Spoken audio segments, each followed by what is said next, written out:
So it's okay. I'll And mute. you take the password.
I'm gonna discuss this down here.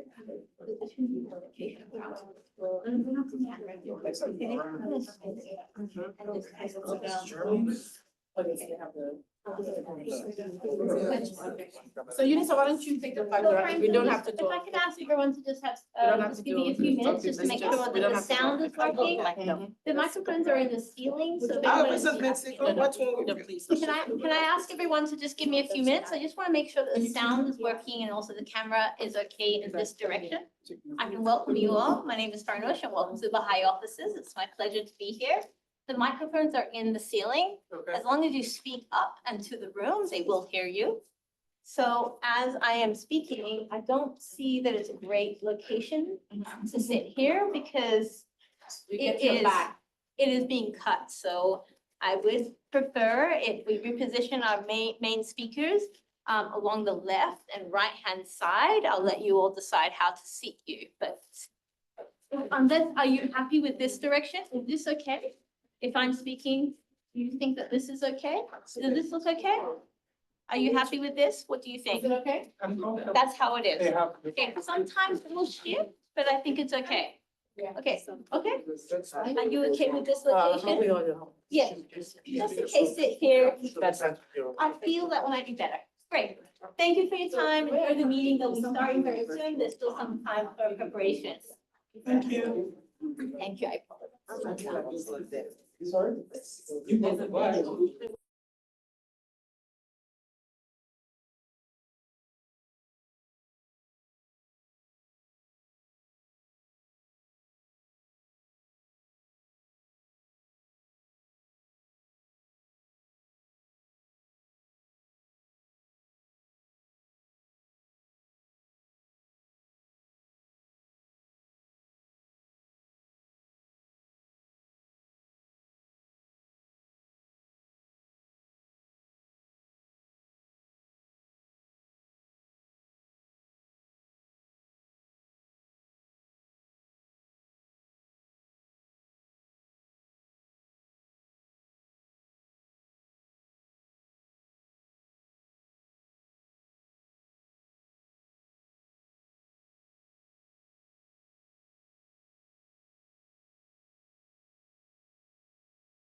So I'm fashionably late all the time. So as far as I'm concerned, we're doing good, I hope. So a little bit of hiccups, even though the General Assembly has not started yet, but I think we're good to go.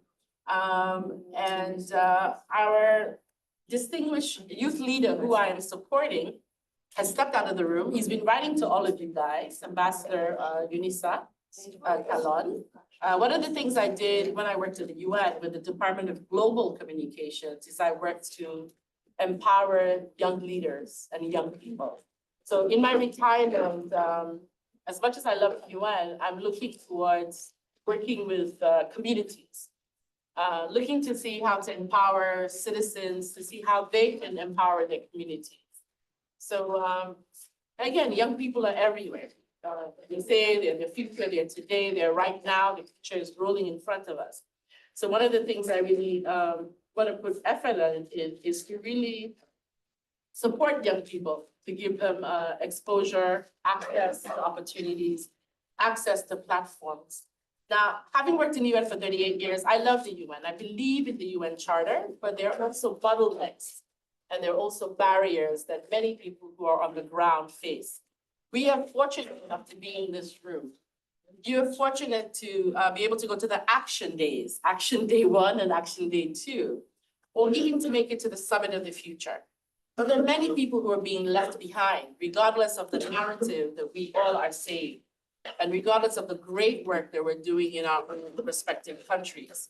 So the aim here is to see how we can bring this conversation and not leave it up here, but bring it to a level where people who really need to benefit from the work that all of us are doing can really, understand what the Summit of the Future is, what it means to them, what are the SDGs, what's the World Social Summit that's coming up in 2025, and not only to understand what our role is, but what their role is in advancing their own present and their own future. So I hope that you agree with me that we're going to have an interesting and lively discussion. I'm not going to be saying much. I'm going to be in the background. And the young people, I hope, when they show up, some of them are here already, are going to take over. So maybe before we get started, because Eunice is supposed to take the next session, maybe we can hear a little bit from where everybody is from. I know we have most of the speakers here. We have people who are online, so let's wave to our online people. Welcome. We are in the age of technology. This is a hybrid meeting. It is being taped right now, but we're not making it live. Maybe at a future time, we will share it as well. So why don't we start? I hope to give the gentleman on that side, maybe just your name and where you're coming from. I'm Daniel Ignec. I'm from Republic of Serbia. I'm the Assistant Minister for Family Welfare and Demography, and I'm very grateful for inviting me here, be today here, and I hope this meeting will contribute to the general goals of the United Nations, the general goals of the Youth Summit of Sierra Leone, and I hope it will be a good platform for working on the Pact for the future. Thank you so much. And pass the floor to the next person. Thank you very much. My name is Fazal Jalesi. I'm the Internal Audit Manager for UNICEF. It's a pleasure meeting all of you. I'm also very passionate to speak about engagement in various countries and how we can together change the world. So I'm looking forward to your contribution to our decision. Thank you. So I'm Teodora Popescu. I'm from Romania. I'm the Director of Cabinet at the Ministry of Family, Youth and Equal Opportunities.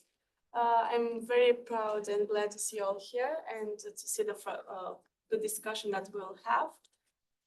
And nice meeting you all.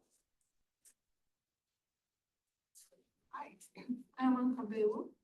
I'm also representing the Ministry of Family, Youth and Equal Opportunities. I'm a Director of Unit of Family and Demographic Policy, and I hope today will set a new line for discussion and for youth, our youth. Thank you. Hi everyone, I'm Leah Chaki. I'm from Monaco, a little country in the south of France.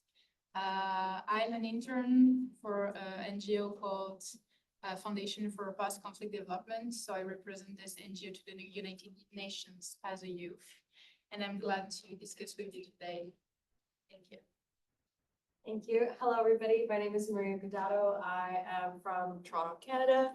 I currently work as a program advisor at the Ministry of Children, Community and Social Services. I also am an executive of the Toronto Foundation for Youth Involvement in Politics.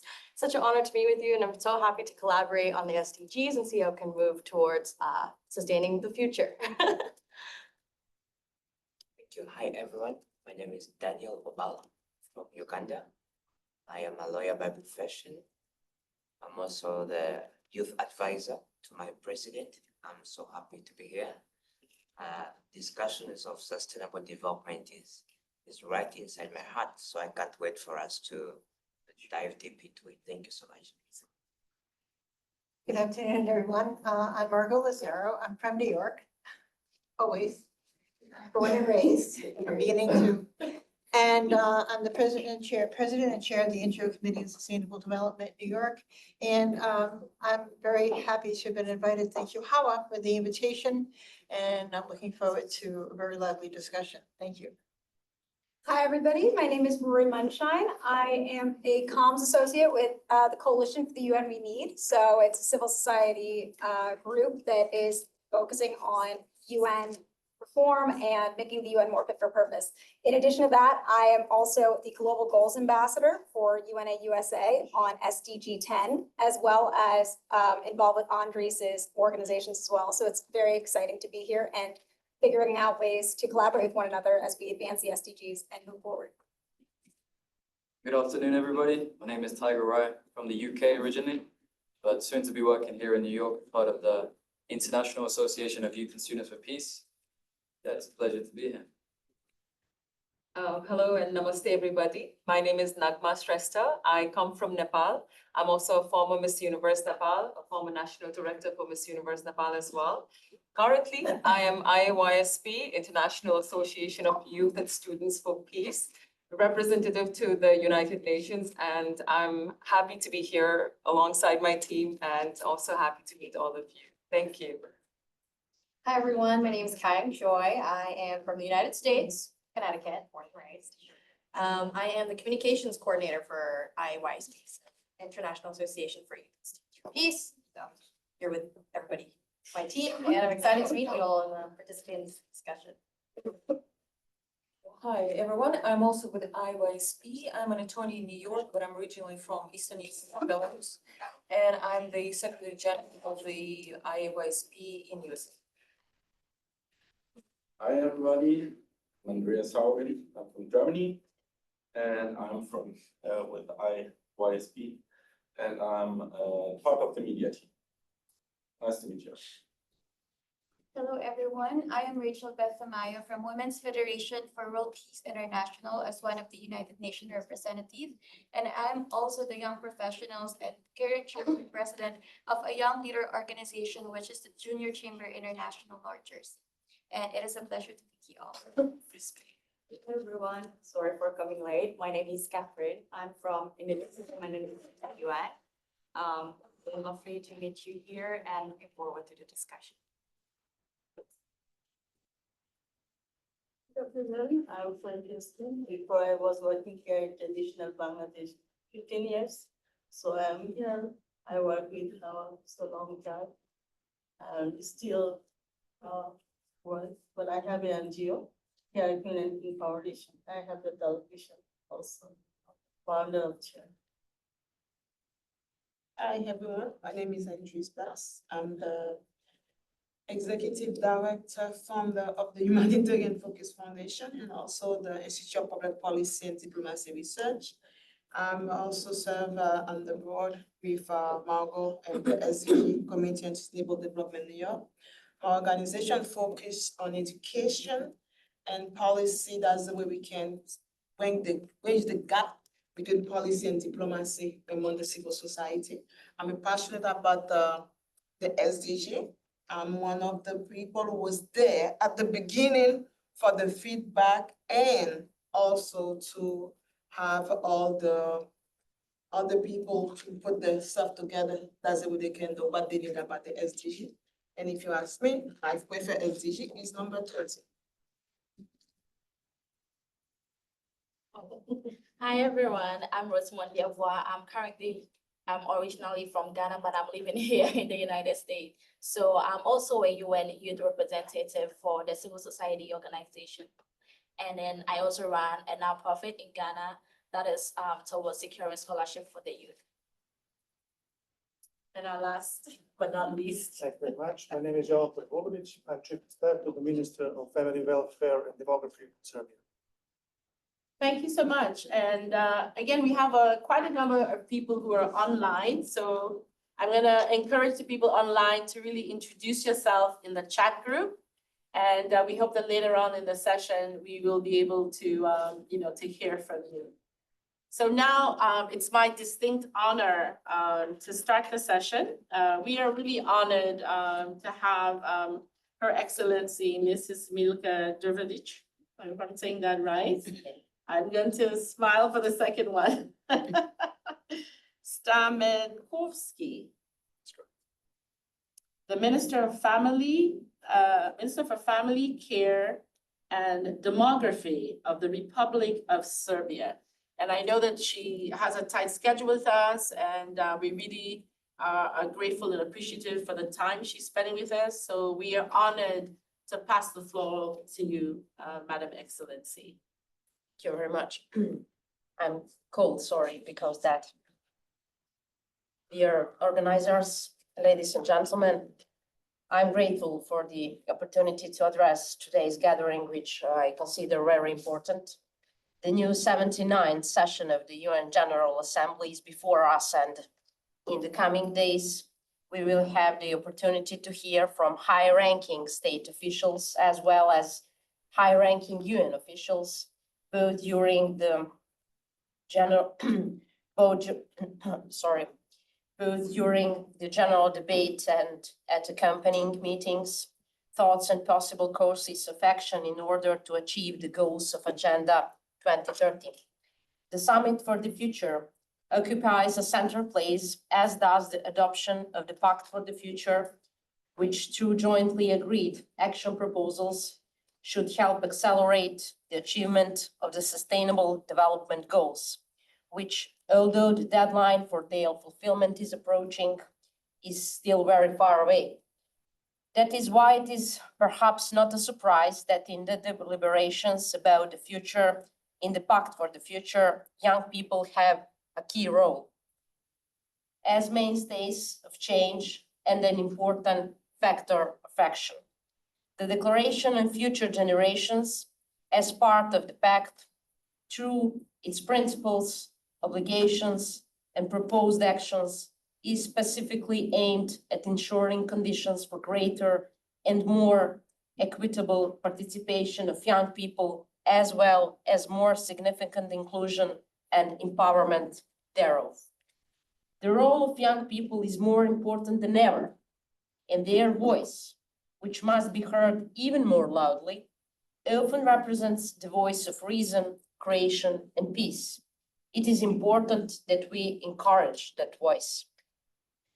The youth population makes up a significant percentage of the population globally. Regardless of whether we come from societies where young people are a minority or from societies where they are the majority, the fact is that these are the generations which the future well-being of the world rests on. The implementation and achievement of the Sustainable Development Goals is impossible without understanding and active involvement of young generations. Our responsibility is to provide young people with support for the fullest development possible, so that they can see the circumstances in which we find ourselves globally and to prepare them for new challenges. We also want to encourage them to influence decisions on both the global and national level for the benefit of mankind. In order to achieve this, a key role is played by intergenerational solidarity and connection, as well as the synergy of the knowledge and experience of the elderly with the energy and ideas of the younger generations. It's very important that young people have awareness and responsibility for their role, which is not small, of course. In the circumstances of growing tensions, armed conflicts, wars, terrorism, as well as pandemics, the consequences of climate change and natural disasters, which are becoming a daily environment for young people, we must believe that greater care for others and the planet, awareness of sustainability, and the mutual intertwining of people, as well as with ecosystems, will be guiding their actions. Therefore, a safe environment, good and accessible education, investing in healthy habits, the development of science, in social and healthcare support, but also creating opportunities for the potential of young people to be recognized and developed, as well as to be included in national and global policies, is our main task. The Republic of Serbia, as a country with a low natural birth rate, is committed to creating the conditions, on the one hand, to increase the birth rate, and on the other hand, to provide young people with as many opportunities as possible in the world of new challenges and accelerated technological development. We recognize education as a pillar and accelerator of social development and progress, and we strive to contribute to the fulfillment of the goals of the Sustainable Development Agenda by 2030 through transformative actions in this area. In connection with the above, investment in science is definitely one of the main priorities of our government. I am proud to point out that we were also one of the initiators of the UN General Assembly Resolution International Decade of Sciences for Sustainable Development 2024-2033, which emphasizes the importance and synchronicity of all scientific fields in reaching the goals of sustainable development. Carefully listening to the needs of young people, we also try to create special projects that contribute to faster employment and inclusion of youth in the labor market. On the other hand, and bearing in mind certain negative phenomena, such as domestic violence and peer violence, we pay special attention to nurturing mental and physical health, gender equality, creating a safe environment, encouraging and developing good habits. I am proud to point out that Belgrade will host the Expo 2027 international exhibition under the slogan Games for Humanity, Sports and Music for All. Among other things, this event will be an opportunity for young people to show their innovative spirit and creativity and make a key contribution to its organization. In the hope that we, the older generation, will succeed in leaving a message as part of a lasting legacy for new generations about the importance of peace, cooperation, dialogue, and development, but also that we will hear your ideas at today's gathering. I wish you much success in your future activities. Thank you very much.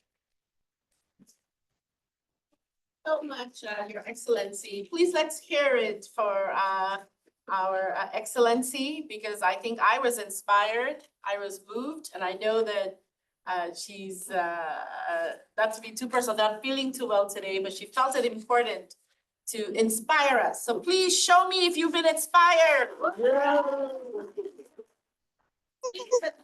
Resonating with me is of course all youth. I love the fact that Serbia is putting youth in the front and very pivotal.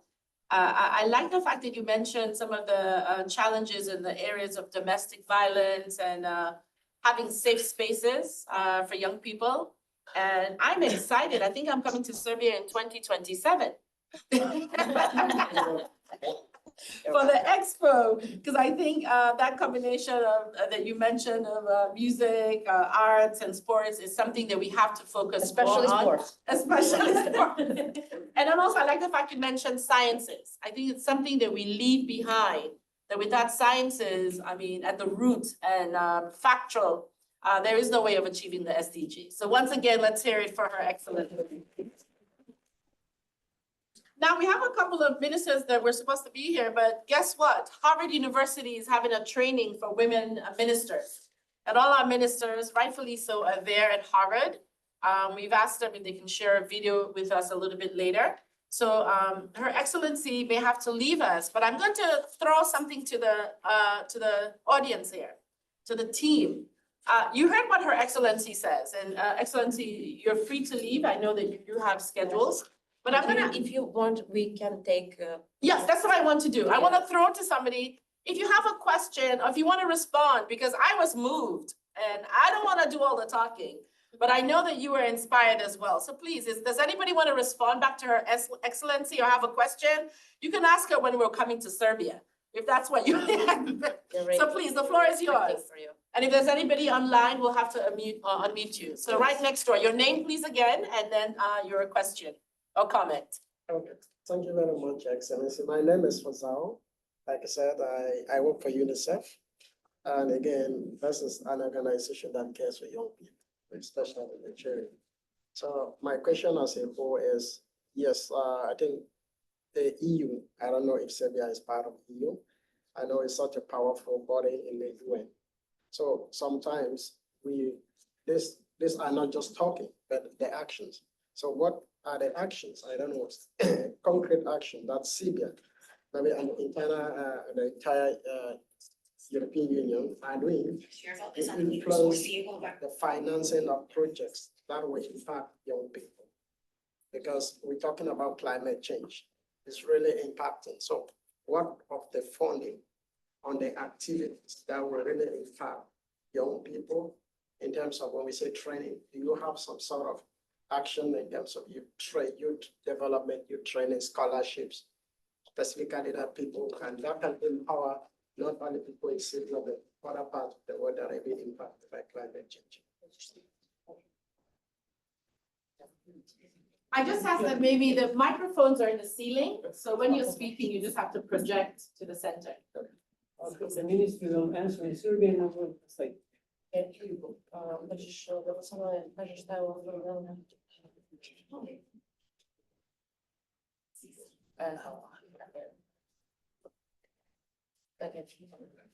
If you agree, I will continue in Serbian. Okay. 23. septembra, za nekoliko dana, u Skupštini će biti usvojen zakon na inicijativu našeg ministarstva. On the initiative of our Ministry for Family Welfare, on the 23rd of September, there will be a new law proposal. Kojim se izdvajaju velika sredstva finansijska za podršku mladim ljudima koji su postali roditelji. Which provides a huge financial support for young people that have become parents. Na primer, za mlade roditelje koji dobiju prvo dete, iznos koji država pruža je oko $5.000. For example, for people who become first time become parents, the state will provide them $500,000 dinars. That is about €4,500. Takođe, država daje novac i za mlade bračne parove kako bi oni kupili prvi stan ili prvu kuću, izgradili prvu kuću. Also, the state provides financial support for young married couples for providing them to buy house or other apartment. Okay. To je podrška konkretno porodici i podrška ljudima da zasnuju porodicu. It's primarily support for family and for people to establish families. U institucijama naše zemlje, u parlamentu i u vladi Republike Srbije nalazi se veliki broj mladih ljudi. In Serbia, we have a very big amount of people, young people in state institutions. U našoj vladi ja sam najmlađi ministar. In our government, our minister is the youngest minister. I u Narodnoj skupštini imamo poslanike koji imaju nešto više od 20 godina. And in National Assembly, we have deputies that are very young. Oni imaju apsolutnu podršku. They have absolute support.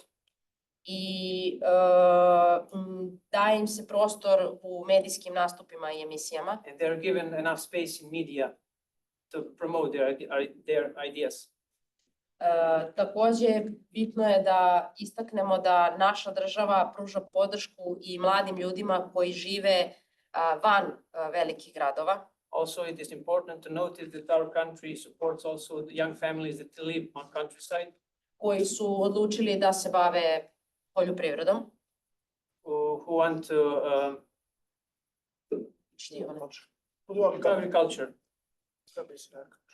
Ali naša država pomaže i daje stipendije i za najbolje učenike srednjih škola kao i za najbolje studente. But also our country supports the best graduates and best students. Studiranje je besplatno za one koji ostvare dovoljno bodova na prijemnom ispitu. Studying is the study and scholarships are free for the best students on the first exam on the faculty. Da, tako da vi možete završiti recimo medicinu u Beogradu potpuno besplatno. So you can finish medical schools or medical faculty in Belgrade completely for free. Takođe, nakon toga država pokriva i same specijalističke studije. And also after the main studies, the state will provide enough fundings for specializations of those medical students. Ali mi dalje se suočavamo sa problemom odlaska mladih iz naše zemlje, koji je poslednjih godina, taj talas je zaustavljen, ali dalje imamo taj problem. But yet we are facing that our young people are still going out from the country, from the west of the European Union, but we now have the opposite effects because of our measures. Da, naročito se situacija promenila posle pandemije kada se veliki broj mladih ljudi vratio u Srbiju. Especially the situation changed after the COVID pandemic when a large number of young people came back to Serbia. Ja bih zaista volela da svi posetite našu zemlju i da upoznate naš narod, zato što naša država ima vrlo bogatu istoriju i kulturu. I would really like that you all come to Serbia, to visit and the experience from Serbia culture, because we have enough big history and really great culture. Zbog različitih političkih okolnosti postojale su predrasude o našem narodu i o našoj zemlji, ali svi koji su bili da posete Srbiju nose najlepše utiske o njoj. From the not so far history, many people have some prejudices about Serbia, but right now you can meet Serbia in completely other face. Tako da sve vas očekujemo 2027. godine u Beogradu i ja ću organizatoru ostaviti kontakt našeg ministarstva, tako da ukoliko neko od vas bude bio u poseti Beogradu, može se slobodno javiti i mi ćemo ga ugostiti u institucijama naše zemlje. And we expect all of you to come to Serbia in 2027 when we have Expo, and we will leave to the organizers our contact, so you can call us and give us a call when you're in Serbia, so we can provide you with everything.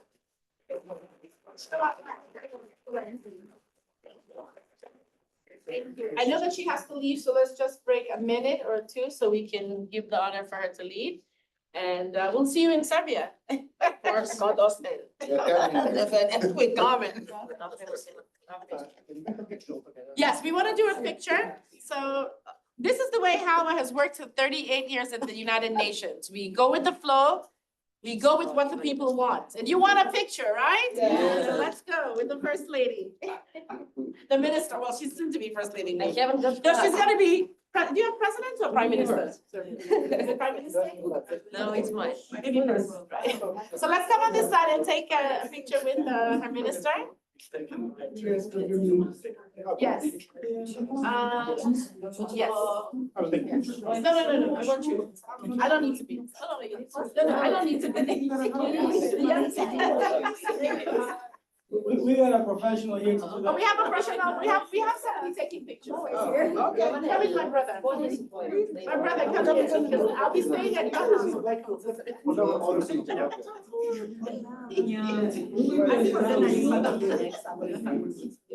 We'll be in his house. Yes, everybody here?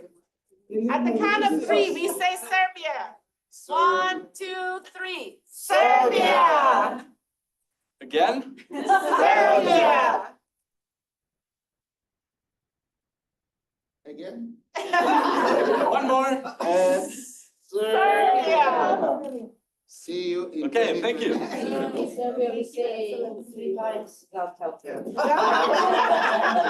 Thank you so much. Thank you. See you. Thank you. So we have more seats here on the table if people want to sit, and we'll continue.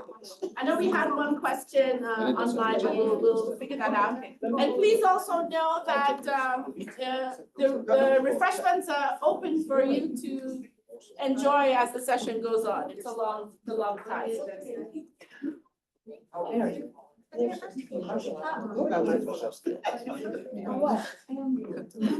was in Paris and Iceland. I was traveling for 3 weeks. I've been out. Really? Oh my God, I've been out of the loop.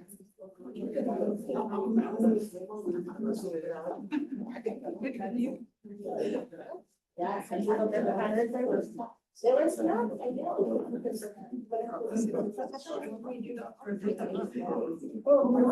I'll go to meetings and do it. I have no problem going and meeting everyone. I know it was Okay, guys, let's get seated. Let's continue. I wouldn't put it in my calendar. Okay, everybody, let's have our seats. We don't want our colleagues online to get too. Speaking of pre-events, so you should be sending an email. Thank you. Thank you. So I know we didn't have one. Was it a question or a comment online? Okay. Is that something that applies? So we have some more seats over here. There are 2 seats if anybody's at the back. So why don't we move to the next panel? Again, when I got started, I didn't give the audience, I don't know, he's disappeared again, to Ambassador Unisa Kalon. We'll come back so you can tell us a bit about the organizations that are sponsoring this. But it's my honor now to pass the floor to one of our distinguished moderators, who is Abdul Buyukasenge. He is the chief strategist at the Taylor-Kamara Foundation, and he will take us through a very dynamic discussion. I see 2 of my brothers that are here, Mr. Desmond Pasima, hailing from the beautiful country of Sierra Leone, Mr. Obal, who is not too far there in Uganda, joined by many other distinguished speakers. So I will hand it over now to Abdul and to have him steer this discussion. Abdul, remember we have a good number of people online, so let's be sure to involve them as well. I have my distinguished colleague, but also my daughter in the NGO world, Rosamond here, Amma, who's handling all the Zoom technicalities for us. So she'll be ensuring that we have some dynamic interaction with our colleagues online. Over to you, Abdul. Yeah, thank you very much. I see everyone. Can you smile a bit and see? Anything there? Are you happy? Today is the Youth Day, so let's say we are happy, right? So I'm very honored to be here with you today, all the way from Poland to New York. So I'm here with you today to celebrate, to exchange, to gather all ideas, and also try to find solution for our communities, for our young people, We talk about SDGs. What is the way forward? And how are we going to reach 2030? So these are the things that we need to look into that. So because we are working with young people, I was a youth. I'm still also in the youth part. So I feel like, youth, I mean, youthful is always into you when you think you're youth. So you can always be older when you feel older, but when you feel youthful, you're always youth. So we are looking at the youth voices, how we can try to see how our voices can be heard. We always say youth are the leaders of today and leaders of tomorrow. So are we sure in this room, or are we really successful in what we're doing in maintaining this path of passing the youth voices to the level that should be heard? So are we also, do we agree that the youth voice are heard? Yes or no? So now we're going to leave this room with an idea and say, at least today at this summit, we have something coming up from us. As a group here today, we are multicultural, multinational, and I think we can have big voices. You see all these flags, not only that the flag that belong to our countries, but all of us, we have what we call sameness and commonalities. So we are international community. So when you accept to be here, it's because you're part of the international community. So our voice should be heard. So now I'm asking the question here to one of our expertise or invitees about how these voices can be also heard, and how can also not only be heard, can also be a way to help young people to make it to action. So how can youth-led sustainability initiative, because you're talking about sustainable development. So young people, they have sustainability projects, they have sustainability initiative, which are all over the world. You see the Greta from Sweden, what she did, it was everywhere in the world. So when she was showing that now we need, fight climate change, so it was the legacy that she left there. So we need other young people like her, so to do the same thing. So my question here to the panelists, I wanted to know, how can youth-led sustainability initiatives scale globally without losing their local adaptability? So if we are leaving our home countries, coming to New York, how do we keep that path, that mindset? Nobody will change us.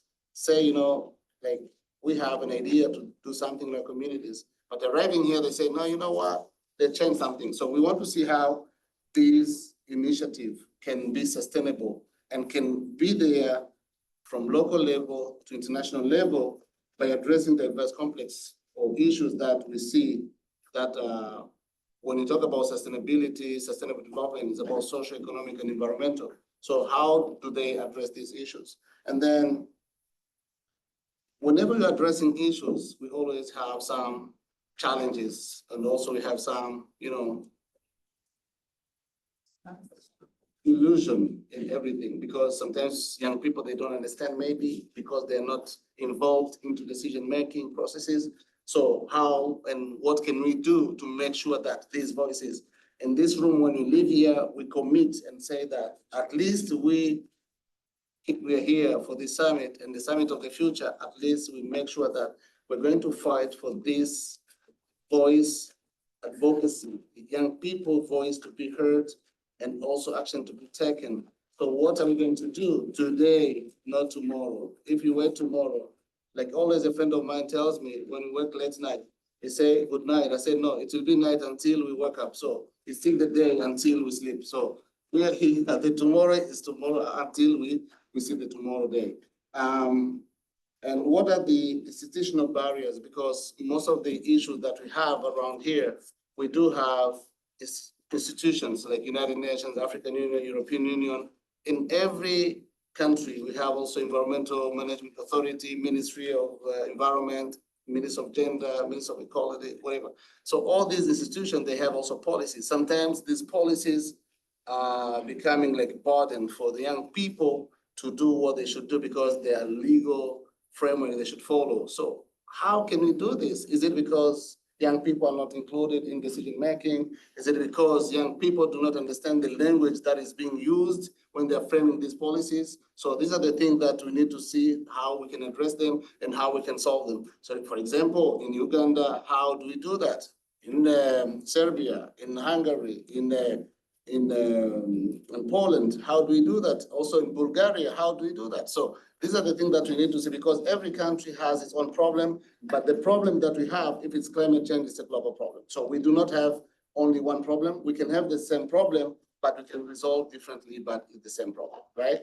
So this is the thing that we are looking at today, and also to see how also when you have this problem, there are always gaps. So how do we leverage these gaps? For example, in Uganda, as you representing young people in the government, how can this be addressed? And how can also you include young people? How do you advocate for this voice to be heard where people, young people cannot reach? Because we young people, we say something, but when it reaches there, maybe our voice is not be heard because we don't have advocacy. So how can this advocacy be permanent, sustainable? And then we work as partners, as young people with the government, not as youth, as they say. So we work with the government as partners and also, let's say, shareholders in what we do, because the future they're leaving behind is the future for the generation to come. So this generation to come, how are we sure we're leaving them something good? Are we leaving the safe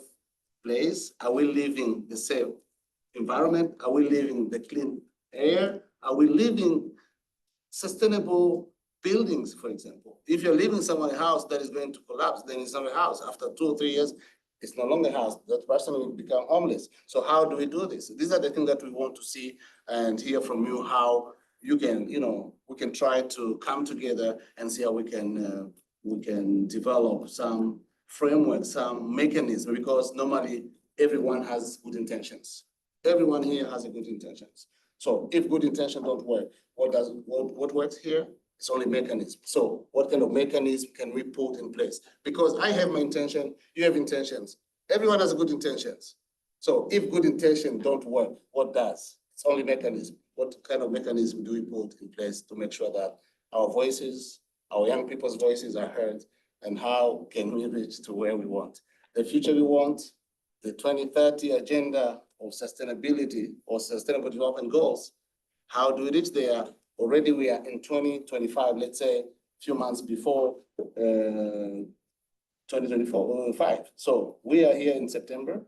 The next 5 months will be in January, let's say. And then if we're in January, 2025 is starting, and then we have 5 years ahead of us. Are we sure the sustainable development goal will be achieved? Are we sure the sustainable development will be achieved by then? No, sir. Why? A lot of work to do. So this is actually what we need to do. What kind of work need to be done, and what can we contribute to make sure the work is done? At least we cannot be, because they say perfectionism is an illusion. We cannot have that perfectionism. We say that it will be 100%, but at least let's say 99% is being done. So what do we do, first of all, to see at the global level? At the local level, what do we do to make sure that we did something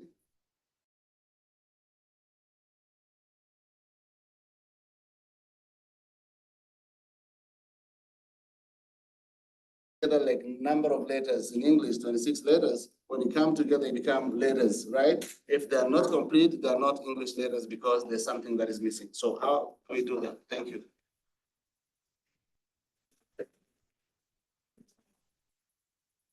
Yes.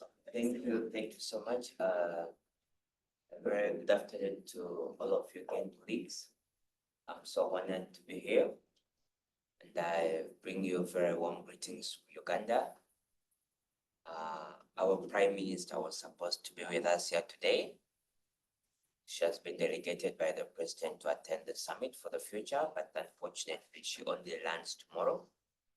But she sends her warm regards, and she asked me to extend her invitation to everyone here to Uganda House on Friday 20th. The morning at 10 a.m., where she will be trying to answer some of the questions that have been raised here in a high-level forum that we'll be hosting there in Uganda. But colleagues, to come back to the questions raised by our learned brother, I think I like the analogy you made with the house, that the house cannot be sustainable if the foundation is weak.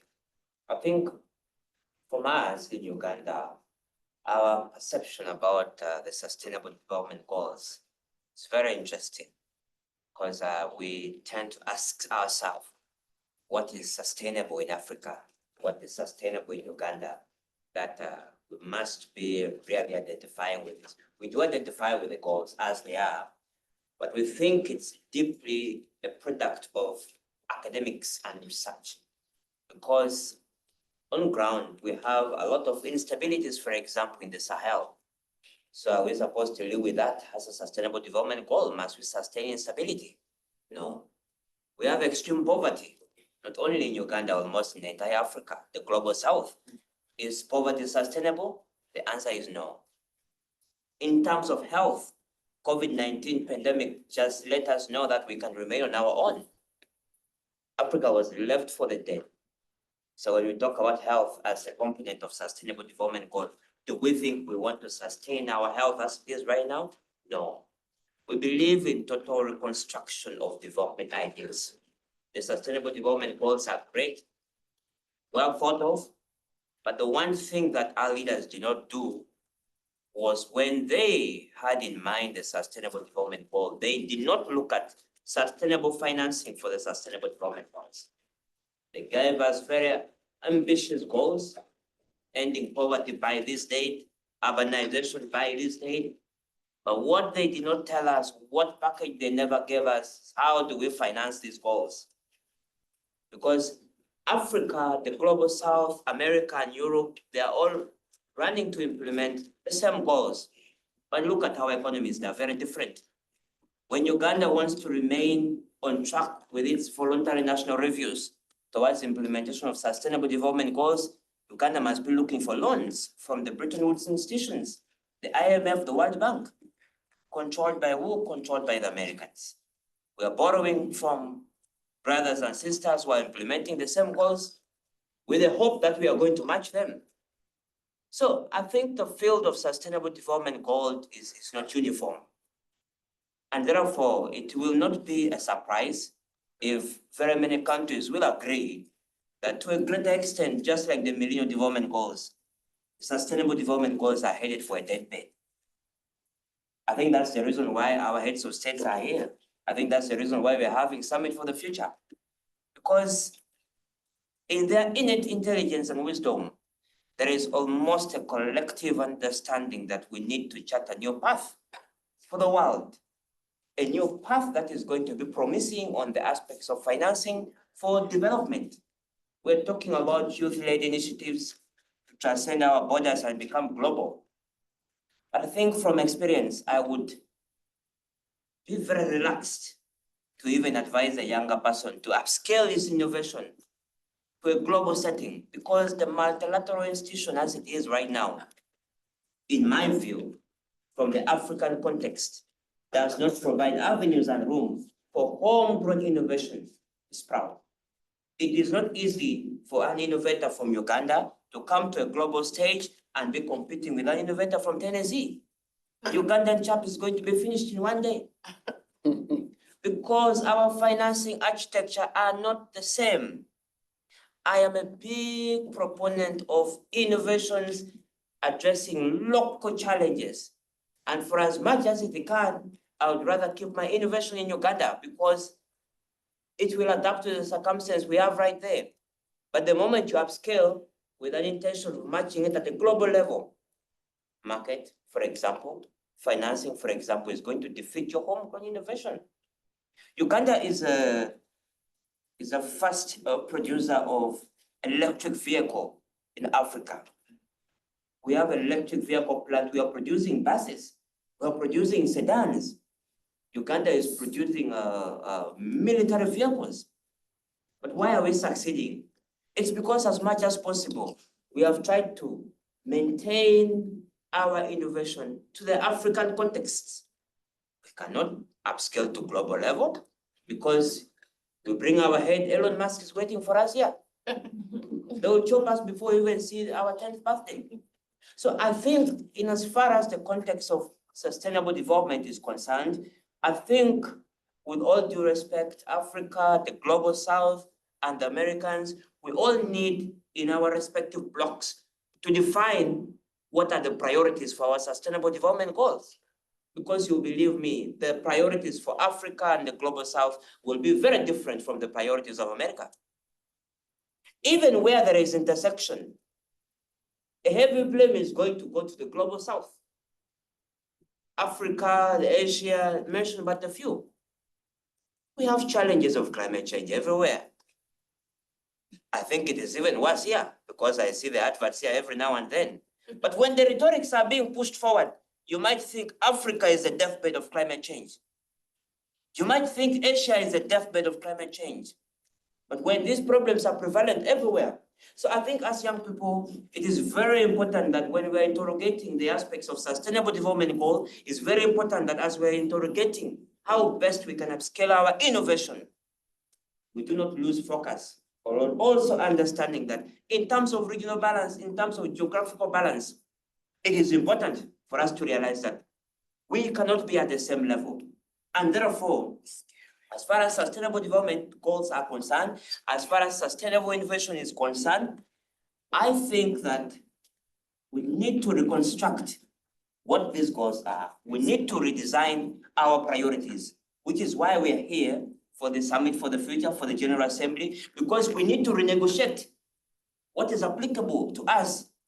Solutions must subscribe and adopt to local circumstances. You cannot transfer one idea which has worked in America, take it to Tanzania. You cannot transfer an idea from America, take it to India and expect to achieve the same. That cannot be possible. It won't work. Yeah.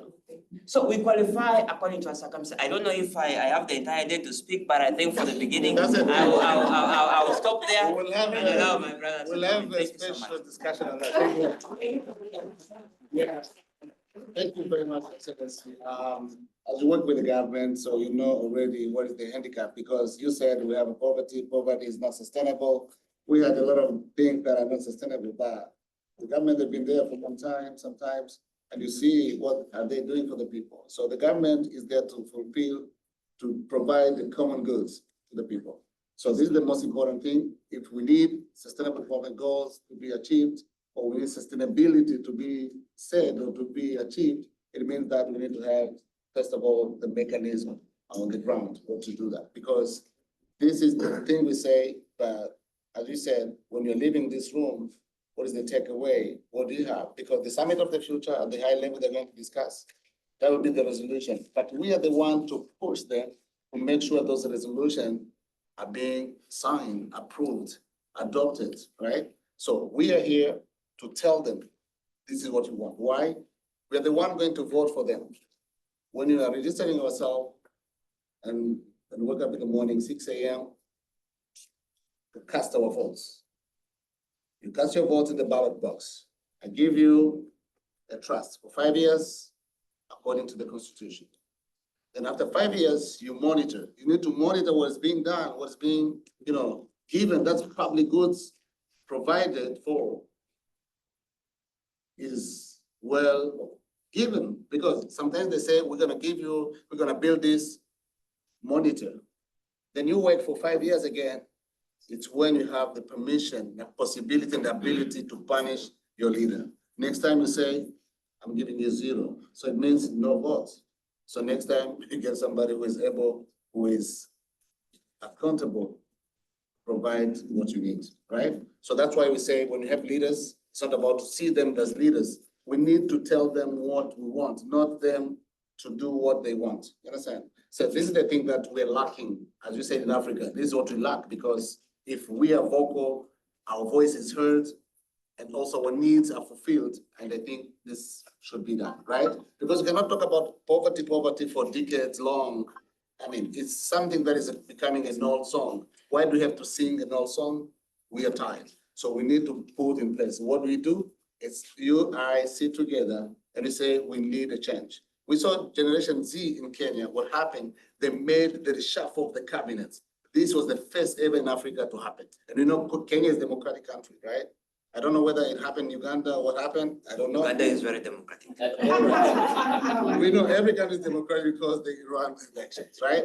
So let's move to Europe and see what is happening there, and then they can tell us how you engage young people in sustainability, in sustainable development achievement, or acceleration of these achievements toward 2030. So what is the engagement? What is the let's say the linkage, the nexus between your institutions and young people? How do you, because you see how in Uganda we do, maybe you do differently, but all of us, we have, let's say, a common goal, because it's a global goal that is sustainable development goals by 2030, we want to achieve them. You have your strategy, we have our strategy, but at least, for example, if someone was to come at this place, I was lost a bit somewhere, but I arrived. Maybe someone came from east, another one from west, another one from north.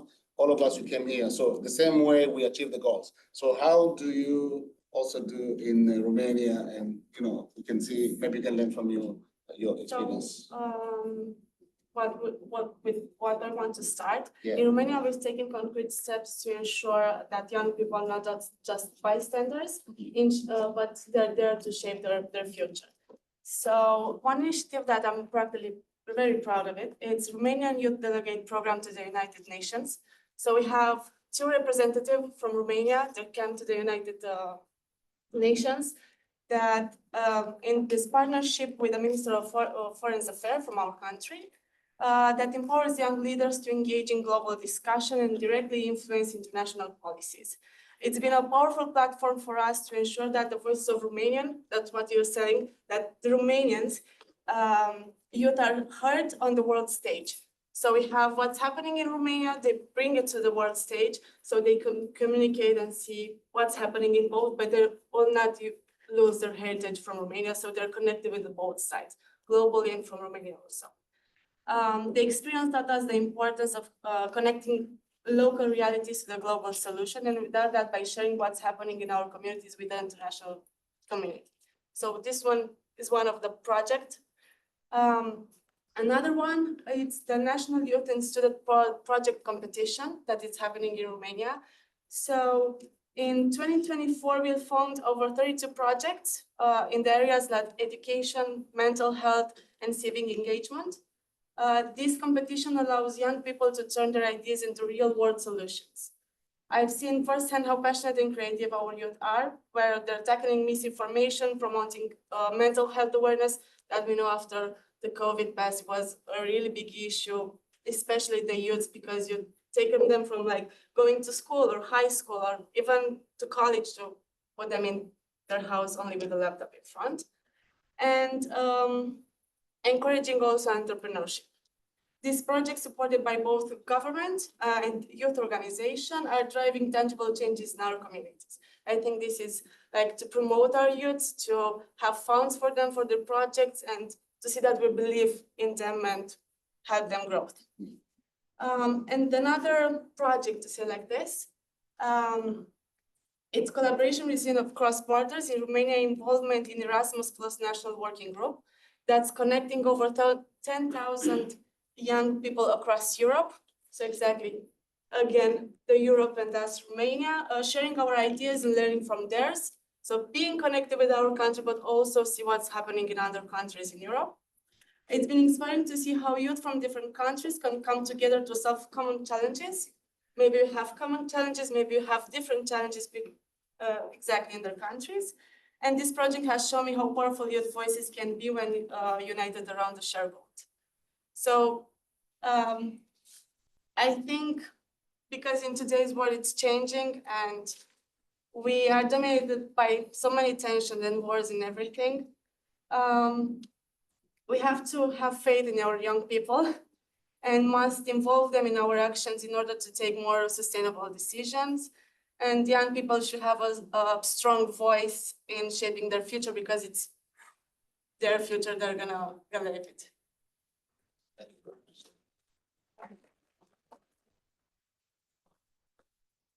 Well, you see, sustainable development is about sustainable world. So we cannot have sustainable development goals without having a sustainable world, sustainable countries. If your country is sustainable, I want also my country to be sustainable as yours. So we are sharing something. That's why we have interdependency. For example, you have manufacturing, you say Uganda, you manufacture vehicles. But if you look at the materials, sometimes they're imported somewhere. So that is actually we call globalization. So we are living in an interconnected world where we need each other, right? For example, I can sit here now and I say, hey, I don't have a pen, but my colleague can give me a pen. So if you look at the pen, maybe it was manufactured, I don't know, in China. And then when you see the ink, maybe it came from France. So you see everything is about connectivity, it's about the linkage, I mean, between institutions, between private sector, civil society. So we are part of the civil society. We have a lot of role to play. So our role is to make sure our government respond, our government work for us, not we let them, do what they want. They work for us because the money, the salary they get, it's our taxes. We pay the government. The government does not pay us. We pay the taxes. Even if they pay you because we work for them, but you are working for the people.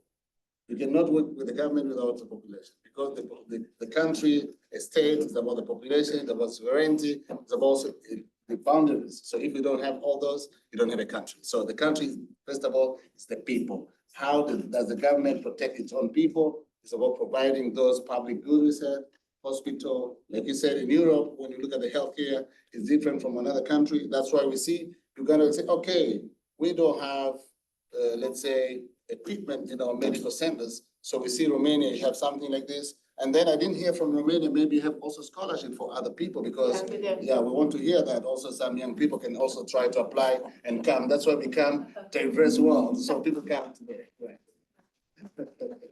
Thank you. Question to you? No. So, yes. Introduction to Mr. Pesima. Yeah, one more speaker. Yes. Introduction? Your Excellency, Pesima is one of the leaders coming from Sierra Leone. He's a presidential advisor in terms of youth. Also, he has a lot of things to do, and also he has a lot of questions to answer because you are with the young people here. They have a lot of questions here and also online. So we want to hear from you because we had from Uganda, we had from Romania, how they're trying to achieve sustainable development goals. You came for the Summit of the Future as well. And thank you for honoring our event to be here with us today. It's a great pleasure and honor to have you here today. And my question to you is to ask you how to engage young people and how this kind of Summit of the Future events get prepared or organized at the local level with young people to know what their needs for you to make sure that it's going to be addressed at the high level. How do you link with young people in the country to make sure their voices are heard and how their problem or their voices or their problems in terms of inquiries or questions, also needs are being addressed and also fulfilled by the government? All right, thank you very much. Good afternoon, ladies and gentlemen. I want to say thank you all for joining us here this afternoon to discuss very important issues of the future, which is this sustainable development goals. And the question posed by me, by you to me, about how do we engage young people? How do we hear, their voices and make sure that some of these things are amplified at global level?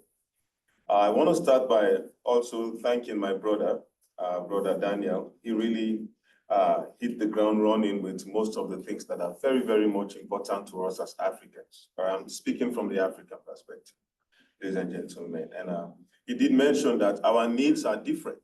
Our priorities are different. For us in Africa, our problems is poverty, illiteracy, and ignorance, all right? And lack of access to resources.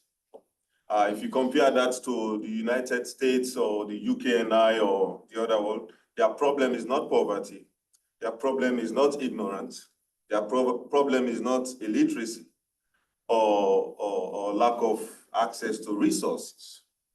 I think this whole idea of the Sustainable Development Goal is something that they designed for us.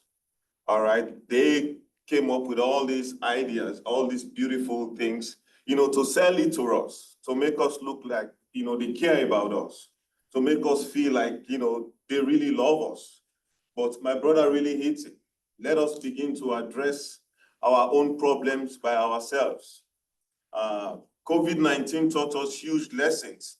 In Sierra Leone, we were able to combat COVID-19 without the help from the West. We have the abilities, we have the capacity to solve our own poverty problem, to solve our own illiteracy problem, and to solve our own ignorance and lack of access to resources. And President Julius Maada Bio is one of the presidents who, amidst the very little resources that he has, all right, he's actually pushing to make sure that he solves that problem of illiteracy, because he believes that human capital development is the biggest sustainable development goal that we can have. Let us put aside every other thing. If somebody does not understand, you know, what skills, what God-given capacity they have, you know, if somebody does not know that they have the skills to be a songwriter, or they have the skills to construct building, or they have the skills to be a shoemaker, they're not going to engage in those activities and provide meaningful living and sustainable livelihood for themselves. So he is investing 22% of the country's budget on education. In the West, they are not giving us that money. And some of the mechanisms he has put in place, all right, that is why they called him. And last year, he was one of the people that chaired the Transform Education Summit here in the United States, the UN Summit on Transform Education. And he's also serving as one of the 3 countries that are leading the Transform Education, the GPA, Global Partnership in Education. And he's tackling the elementary learning aspect of that. So our countries, African countries, or maybe some European countries who don't have the resources, or, you know, we are not, they can look at, you know, investing in education. And the other thing he has done also is giving the youth leadership opportunity. You know, so we go out there, we make sure that every youth is involved in community activities. Every youth is involved at local level, from chiefdom level to district level to even the villages. We have youth-led activities. The youths and the elders, they brainstorm. They bring about meaningful solutions to some of the challenges that we face, like water. You know, there is one thing that is, you know, it's a challenge for us in Africa, clean water. That's not a problem here in the United States of America. Electricity is not a problem here in the United States of America. So these are the things that if we as Africans focus on educating ourselves, giving the youth opportunity to be the problem solver, because it is our problem. So we should be the ones solving our problems. Yes, we want the West to come and help us, but I'll tell you, each time they give us $1 billion, believe it or not, they are taking more than $10 billion from us. Yeah, so it's high time we started making demands. We've begged for too long. We've asked them for grants for too long. We've asked them for loans for too long. Let us start putting our price tags on our own God-given human resources that we have, on our own God-given natural resources, including our sea. We have the Atlantic Ocean that is rich in seafood. And we have some vessels that are on our high seas, you know, exploiting those resources without even being accountable for them. Some countries can live barely on the water that we have. We can live on agriculture. We can live on the diamonds, the golds that we have. But it's high time we started telling the West that they should pay their fair share for whatever they take from Africa. Because it's only when they pay their fair share,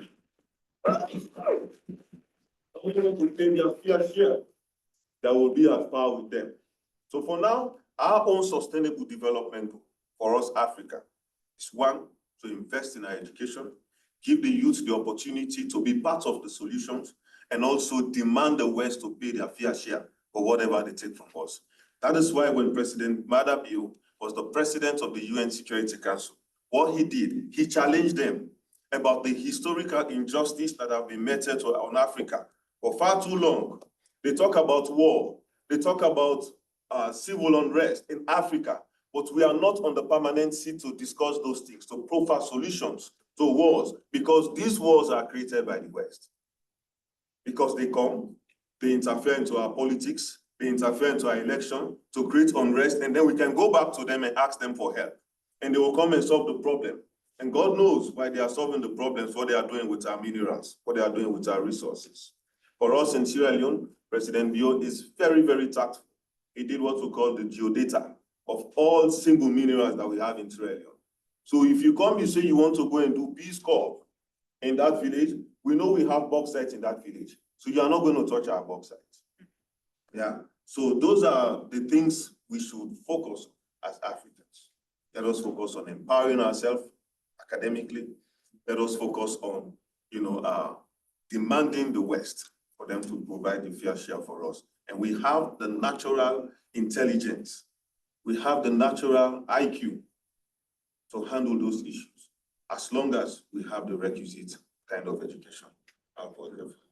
Thank you. I'm very excited about that, but I have a question again. If it comes to that thing and saying that, for example, we have leaders, they are transitional leaders because they are not there forever. They're coming with mandates, 5 years, 10 years, done. And then the next government is coming up. So Africa, as you said, we have an illiteracy problem. If I go back to the history of your country, they had one of the greatest education system, and then it was spoiled in the past. This is something that because maybe civil war, whatever. Yeah. So the president is here to, let's say, to reestablish your original position at the global scale and also at national level.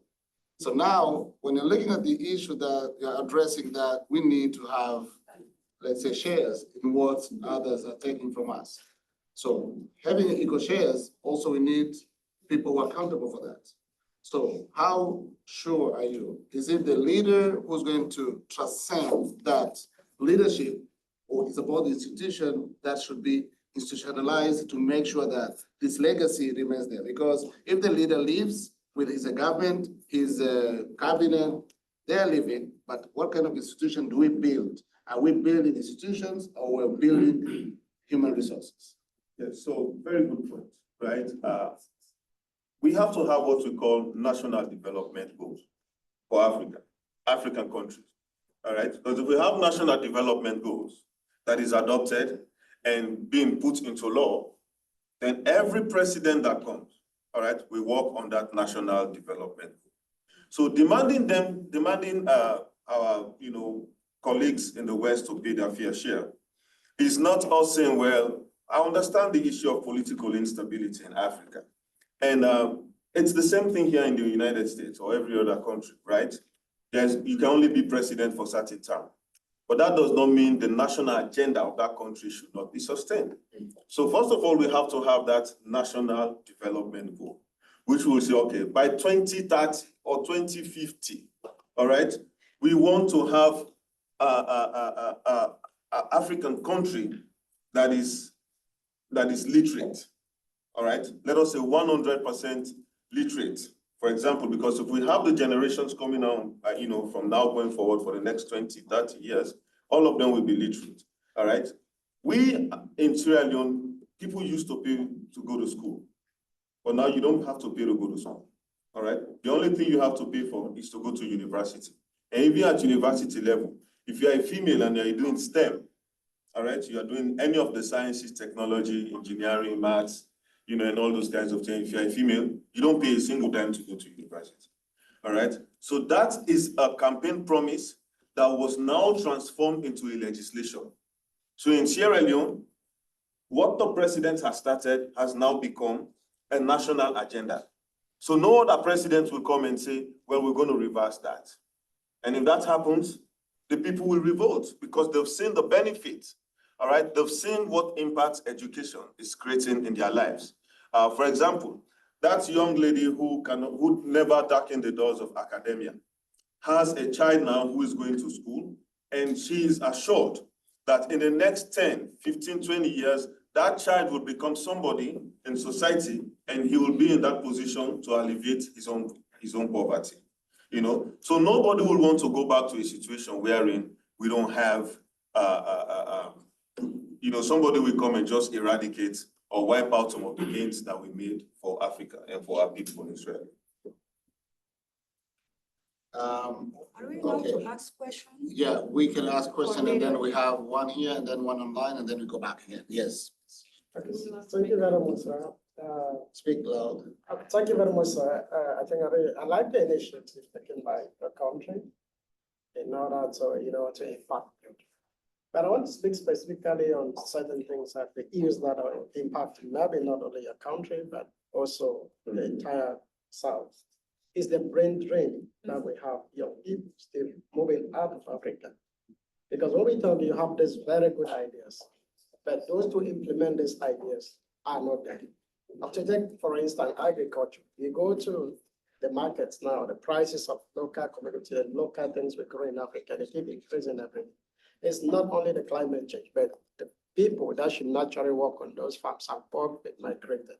So can you let us know how your country is trying to address this to keep young people back in Sierra Leone, not only for agriculture, not only for education, but also on local content development? Because I want to hear your policy on.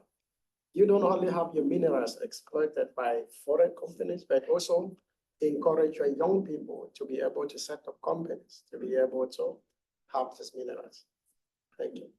Yes, so brain drain is all over, all right, in Africa. We see the United States, we see the UK and I, we see Germany and other countries, you know, as greener pastures.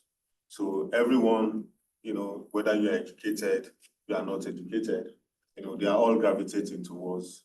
But if you go back and look, I've not done a research, you know, to do a comparative studies as to how many people migrated Africa in the last 10 years and how many people are migrated to Africa. But what I want to believe is the level of migration from Africa to the West is kind of decreasing because you have now some more innovative ideas in Africa. For example, in those days when we were leaving high schools, a lot of people are saying, I want to go to Africa, I want to go to Africa. But we have people now in Sierra Leone, we have many youths in Sierra Leone who have the enabling environment, the empowerment to engage in their own business. Agriculture is one big thing also the president is investing. Because in fact, that is one of his number 5 priorities, which is to ensure that, you know, by 2030, we are able to feed ourselves as a country. So he's providing technical trainings, providing fertilizers, providing seeds, providing,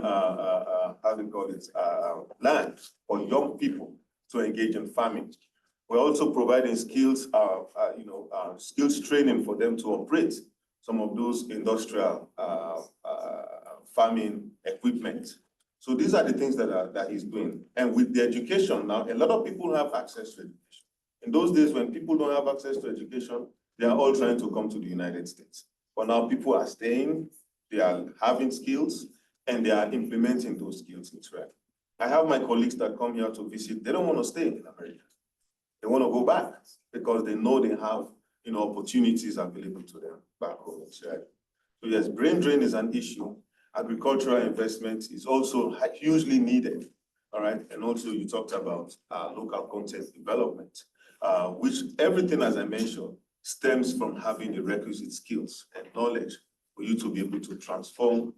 You know, every local content we develop is from our own innate gift from God. And that is what we transform into something that will become sustainable for our livelihood in the future. Thank you. We're gonna have a question online and then come back to the room and then see. Yeah, there's no comments. Comments? Yeah, space for comments. Okay. We have comments online? There's no questions online right now. Okay, no question, yes. Thank you. My name is Alimata Libali and I'm from Mali. And thank you for bringing the issue of the problems in the Sahel, which Mali has been suffering for over a decade now. So I really appreciate all the comments you made. But my question is, as a presidential advisor, how can we try to maintain young people in Africa? Because the immigration is a big issue right now. So many Africans, so many talented young people are coming in vain from Africa, staying in America and Europe. So what are we doing about that? What kind of program can we put in place for those young people to stay in their countries and also develop Africa?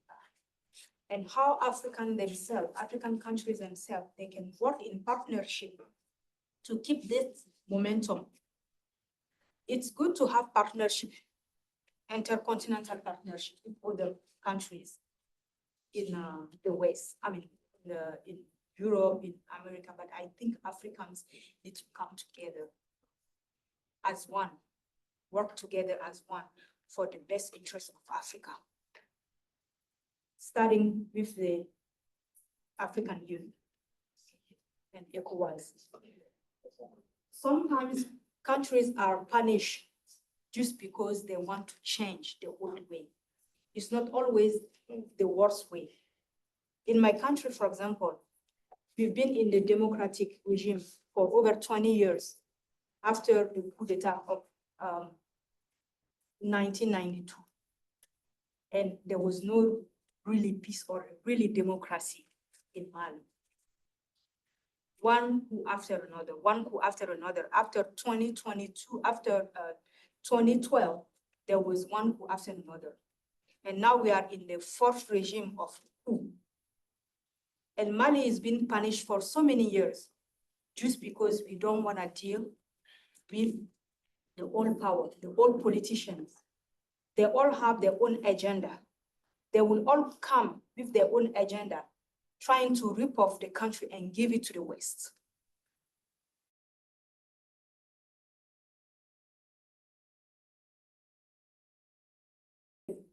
And they want to work with the country, national countries, so we should let them be free and not penalize them. I know the United Nations, we're trying to promotize the democracy, which is good and everything. So they don't support the military regime. But if there is a military regime who comes in place and who is trying to do their best to make things change, put good governance and make people work for what they should, for the SDG, for the Sustainable Development Goal, I think we should have a second thought before we start punishing them, before we start putting things on them that they cannot bear. So this is something that I wanted to bring to your attention. And you mentioned earlier that we should live in our poverty or something like that. We should manage our poverty. In Africa, it hurts me every time when we talk about poverty, because as far as I know, Africa is not a poor country. Every single country in Africa is rich of different natural resources. We are blessed. It's just a matter of good governance and also asset management. We need to come together as one to work as an African country in a continent before we go elsewhere for him. Correct.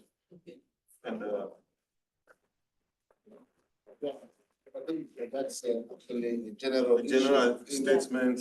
Just you mentioned about something about temple run, a lot of, Africans, is that what Yes. the temple run issue or maybe human trafficking and all those kinds of things. These are huge problems for Africa. The youth, are the most people that are affected by that because they are the ones that see the other side as glooming, the other side as,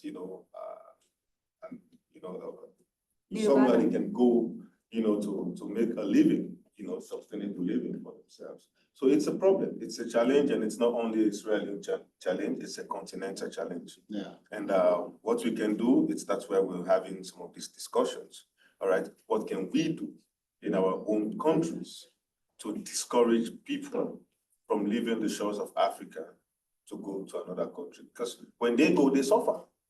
All right, we see the story. I've participated in some repatriation efforts organized by the United Nations immigration, body. We've repatriated so many people back to Sierra Leone. And when they come, we give them startups, kits. We try to do some skills assessment and see what skills they can do, those who can go back to school. And some of them, they come back with babies. They go without baby, now they're coming, they have a family. So now you have to take care of the parents, you have to take care of the kids. So these are the challenges. So they go out there, they see that it's not all rosy out there, and then we try to bring them back. And when they come back, we try to integrate them. We have a program for all those returnees, and we have a campaign to make sure that we discourage temple run and we discourage human trafficking. And in fact, in our airport, one big measure we put in place, if you don't have a passport, you will not enter into the airport. All right?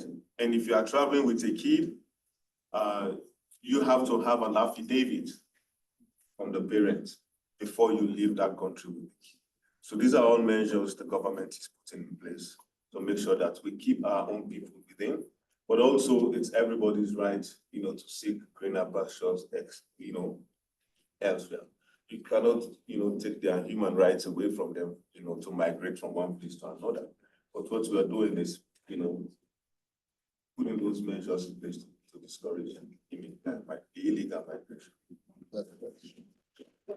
Thank you very much. So we need a strong institution rather than strong leaders. So the institution that will help us do that. So we have here one of the panelists, very important, so from the United Nations. So we'll be very happy to hear from her, Ms. Rachel Tamai, Women Federation for World Peace, International Representative to UN Development, Department of Global Communication. So she's here with us today.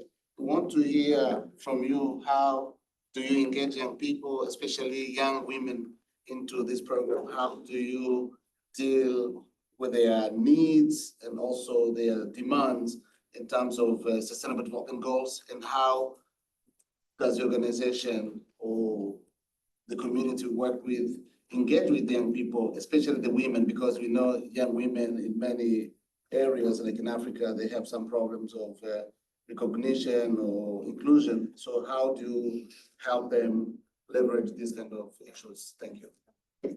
Thank you so much.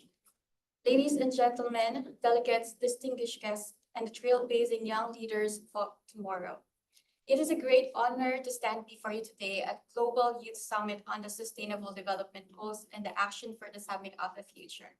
As a United Nations representative for the Women's Federation for World Peace International, the chapter president of Young Leader Organization for Junior Chamber International, my heart is filled with excitement to see many brilliant minds and passionate individuals, souls gathered together for a common cause.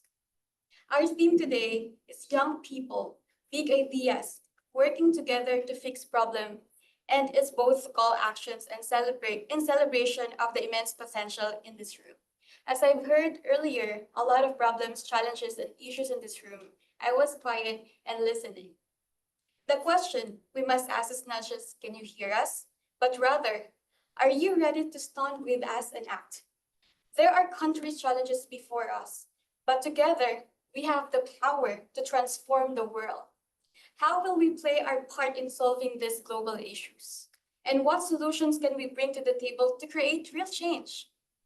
As I start my journey as a United Nations representative for Women's Federation for World Peace International, I am deeply aware of the issues we face, especially those related to education, poverty, and hunger. Attending UN or United Nations side events, as well as parallel events for the past year and a half, has shaped me. Together with my Women's Federation for World Peace International UN representatives and director who is joining me virtually. We are creating it. Our energy, creativity, commitment to sustainability, and reshaping the world, transforming ambitious ideas into concrete actions. This summit is a testament to that commitment and our shared belief in that local actions can indeed drive global solutions.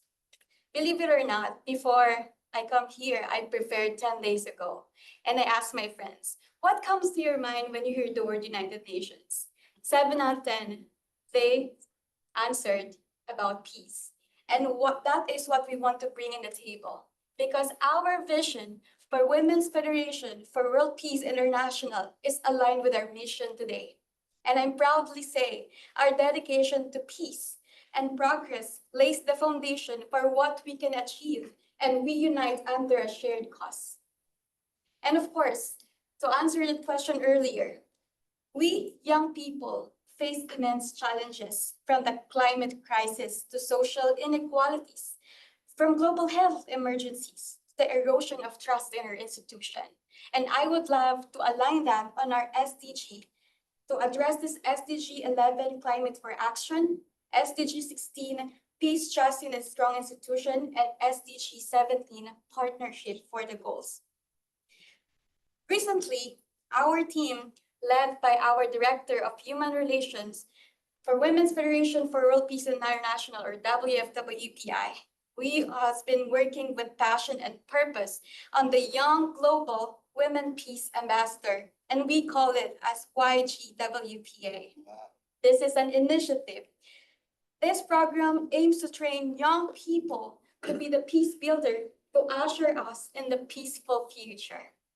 Can you close your eyes and feel your heart in a way? How could be the world if we all drive with our passion, with our peaceful heart? This peace ambassador's responsibility is to broker peace and bring peace reconciliation to conflicted communities, promote dialogues, cooperation, friendship, and prosperity. This project, the YGWPA, is a movement that intends to plant the seeds of altruism, peace, and prosperity around the world. As young leader, my representative, we are the architects of our future. By joining forces, sharing our knowledge like this, as space and opportunity, uplifting each other, we can create a sustainable solution that will echo from our local communities to the farthest reaches of the world. As the chapter president of my Young Leader Organization's communities, we are a leader team of 35 passionate individuals who are tirelessly impactful, creating a lot of projects aligned with the SDGs. And by this little step, we can create a change.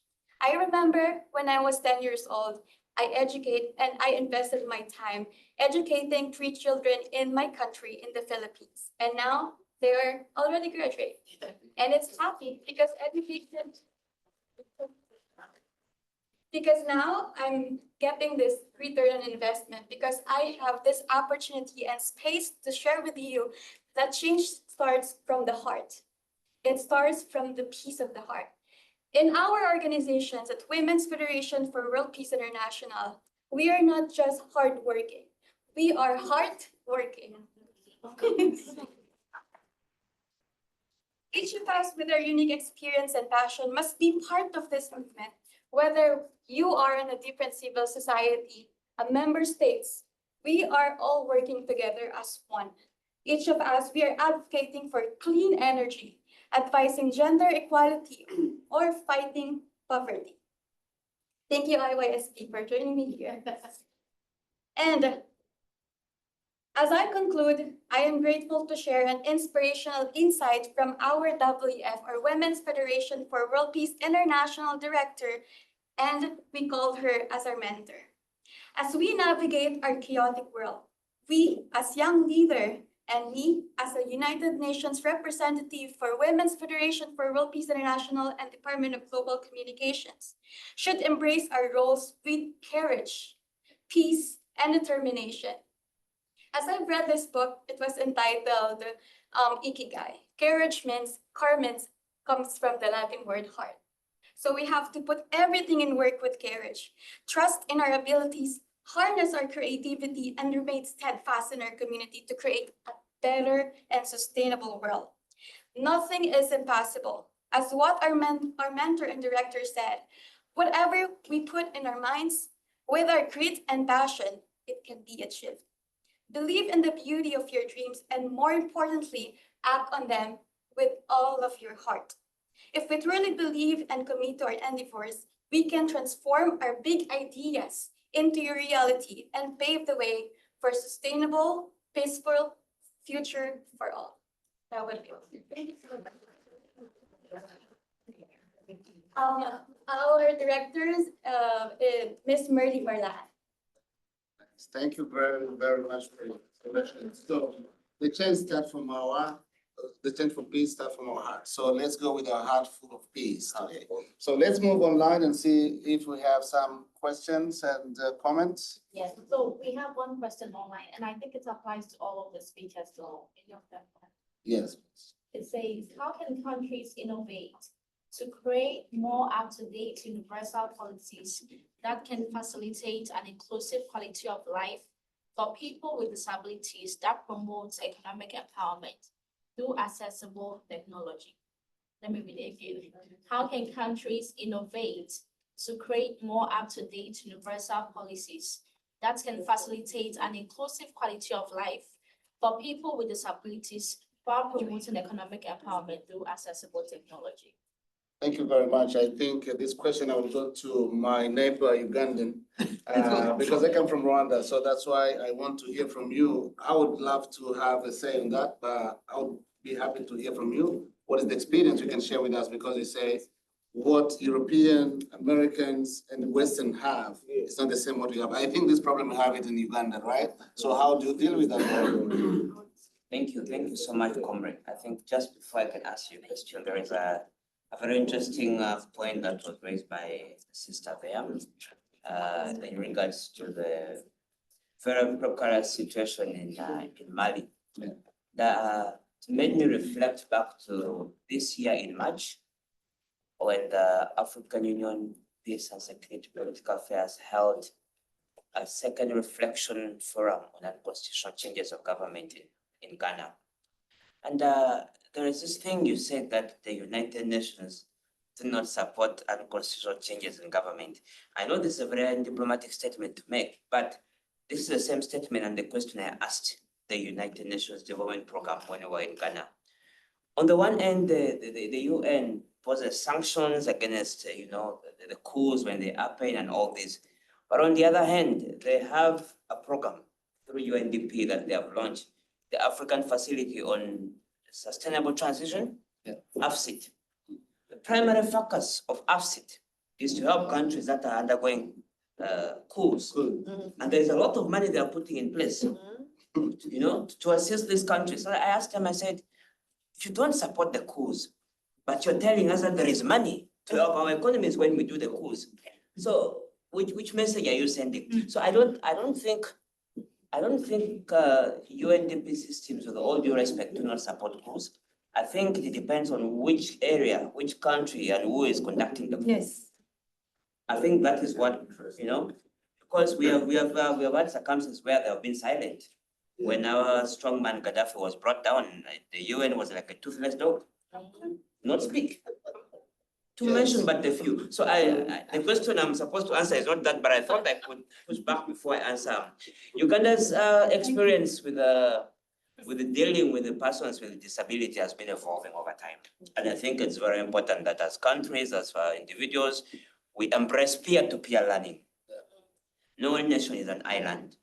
We have moved from a national development plan that is exclusive entirely of persons with disability, and now even embraced a more open, a more liberal national development plan that targets including people with disability. For example, we have tailored programs that is meant for persons, we don't call them persons with disability, persons that are gifted differently. Because we have, for example, people who are deaf. We have people who are blind. We have people who, instead of walking, they use their hands. Now, those are techniques that you don't know. You can't walk with your hands, but they can. So under what we call the presidential initiative on skilling, not only the girl child, the boy child, the president has ensured that initiatives targeting people young and old embraces the aspect of being gifted differently. We have provisions for the friends, the brothers who may not hear, who may not see. So all government programs are tailored to provide for those categories of people. We even have specialized skills now that are being taught to the brothers and sisters who are gifted differently. The presidential innovation hubs are all across the country, just like Sierra Leone is doing. A huge number of our national budget goes towards those tailored programs for what we call alternative skills.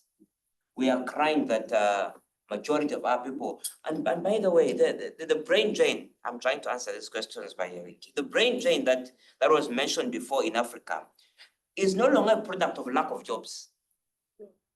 It has evolved over time, and the brain drain, you will either find that the Africans who for some reasons they are wiser than the others, they are justifying being outside Africa in the name of being politically witch hunted. I think political asylum is the greatest form of brain drain we are having in the continent right now. Not per se lack of jobs. Because even in America, the jobs are not there. The jobs are not there. But for some reasons, because America will offer better packages when you come. Recently, my president came under fire for our position on anti-homosexuality. With all due respect to all of us here, Uganda believes that certain morals and traditions of our society must be protected. And so we had a law that in the view of our brothers in other parts of the world have been very harsh. So they have, interested our young boys and girls who want to identify differently, like God created us, that if you're being suffocated in Uganda, come. So we're having a lot of Ugandans who are moving out of the country, not because of absence of jobs, but because they have been promised better circumstances to identify as a certain type of a person. And those are the forms of brain drain we're having. Africa has evolved. Jobs are being created. Sometimes our people don't want to do agriculture. I am a lawyer by training. I am finished my master's in international relations and diplomacy, but I am a farmer predominantly. I have my garden. Monday to Friday, I'm putting on nice suits. On Saturday, when you go to my village, you won't even recognize me. I am in my field, tilting. So it's about mindset. And over time, I think we are defeating this mindset. We are beginning to understand that after all, you don't need to be in a fancy office, air-conditioned, to be working. You can work in the garden and your harvest is as good as one of an executive director. Government jobs are paying peanuts. Private sector, be it agriculture, whatever it is the new gold in our countries. I think going forward as development specialists, going forward as people want to create jobs and help our generation, it's important that we demystify the wrong perspectives that you must put on a tie to be identified as an employed person. You can put on a short, you can put on whatever, you can hold the horse, and you're properly employed than an individual pretending to be in a suit while taking home $150. They are there. 30 days in a month. And take home is $150. I think as Africa and as Europe, as Global South, we are going to assist our people and our young people more if we invest in mindset change and ensure that alternative avenues of employment is taught to our people. The TVETs are very, very important. Lawyers in Uganda are unemployed. They go back to schools, you learn how to make clothes, you learn how to lay bricks. Those are where the jobs are. You learn how to care for the sick. That's where the jobs are. Thank you very much. It's really great. Yeah. So thank you very much for the insight and also experience of Uganda, how you're dealing with these global issues. And I hope no migrants coming from Uganda going to Europe or America, you're going to keep them safe and also provide them those public goods, because So people, they don't leave because they want to leave, and also because they adhere the international law. So everyone has the right to leave and go wherever they want. So people can go and leave wherever they want, if they want to, and also they are free to leave the country and come back. Also, our experience with the development practitioners, like my good brother here, is that, and that's the thing with all these other agencies of UN and all this, the focus, wrongly so, is that the focus of international development experts and rights groups, they focus on what we call socio-political rights. And those are the basis through which they judge our countries. They focus on socio-political rights, but begin focusing differently. Look at economic, cultural rights. Then the right to money is decentralized to the people. The right to identify with your society is decentralized to the people. The area of political rights is very dynamic in every country. And it goes without saying that aspects of sovereignty will determine how a country's politics is run. So I think it is wrong to identify and cluster countries based on only social political rights.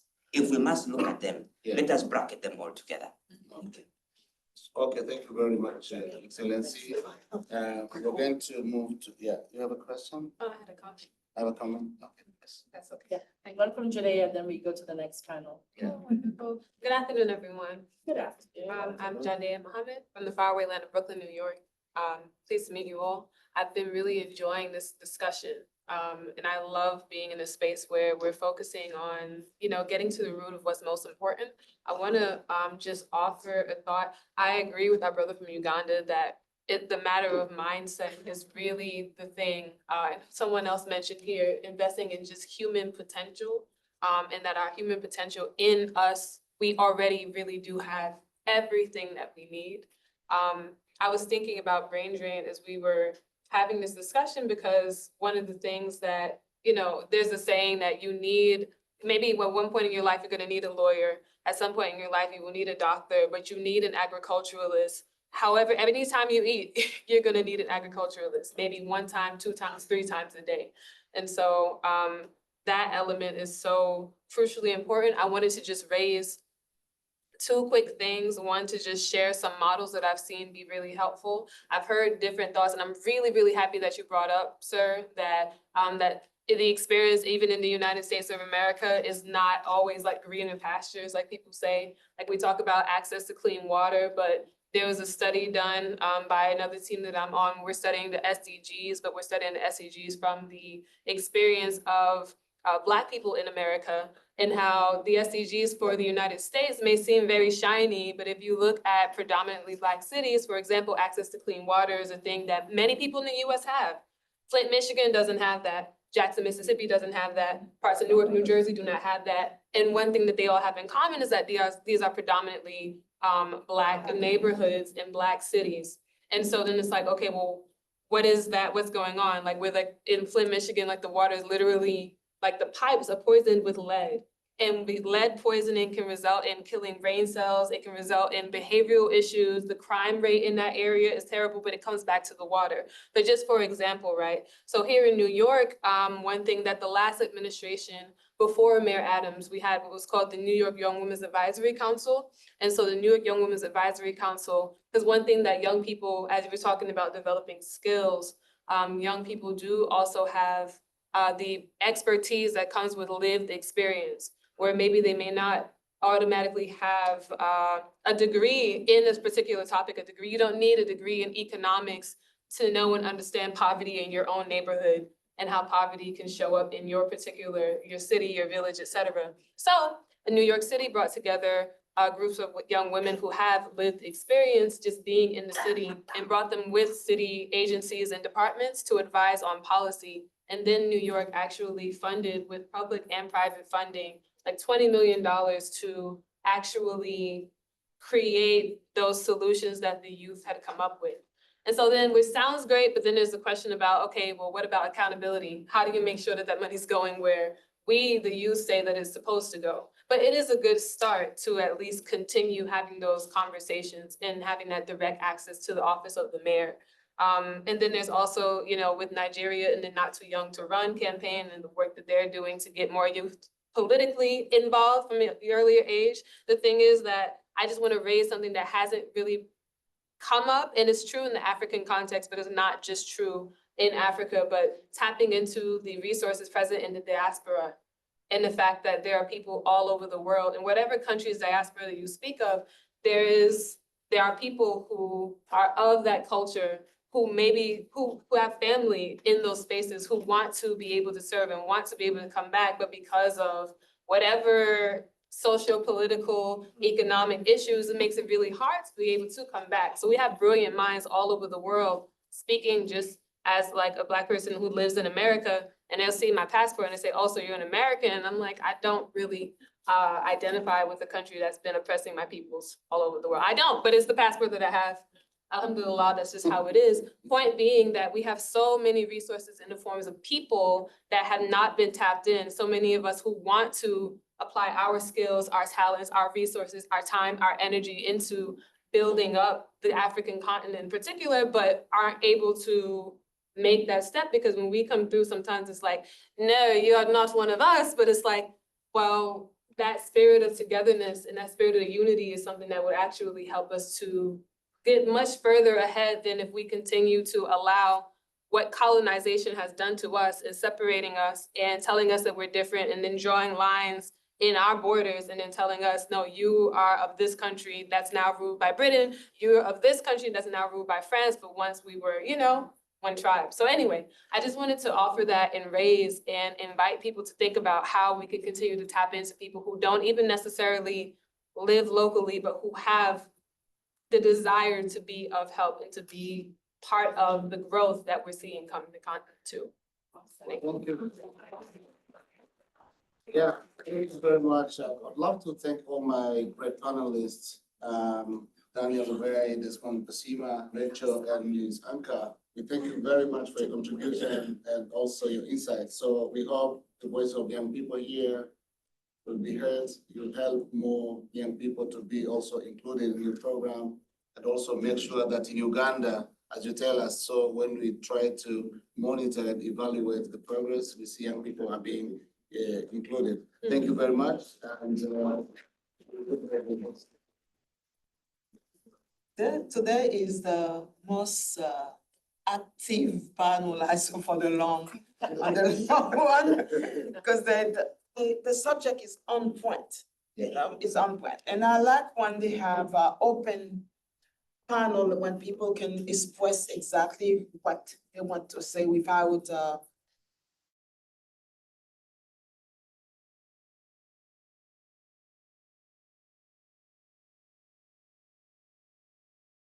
up, you come from up to the bottom, and the bottom was supposed to apply that, you never understand it until now. That's the problem of the SDG.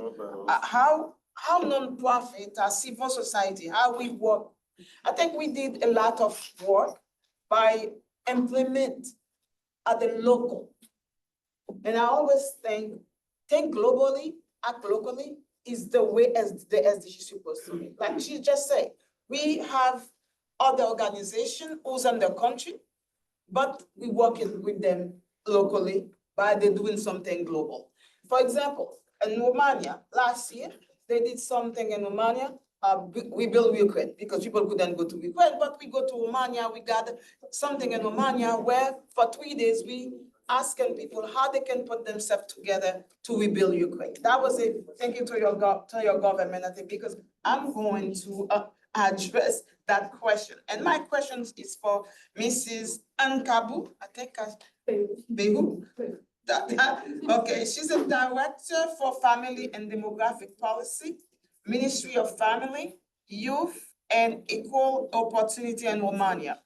My question for you, since you're on the government setting, what strategic policy frameworks can your government working multilateral organization develop to foster stronger collaboration between youth leaders, policymakers, and local community? How they address the SDG, that's the way they can be part of the sustainable goal or the future. Which future we're talking about? The future of the youth, but I think they missed that part. The summer of the future, I don't see the push the youth. How your country going to contribute to that? Thank you for inviting me here.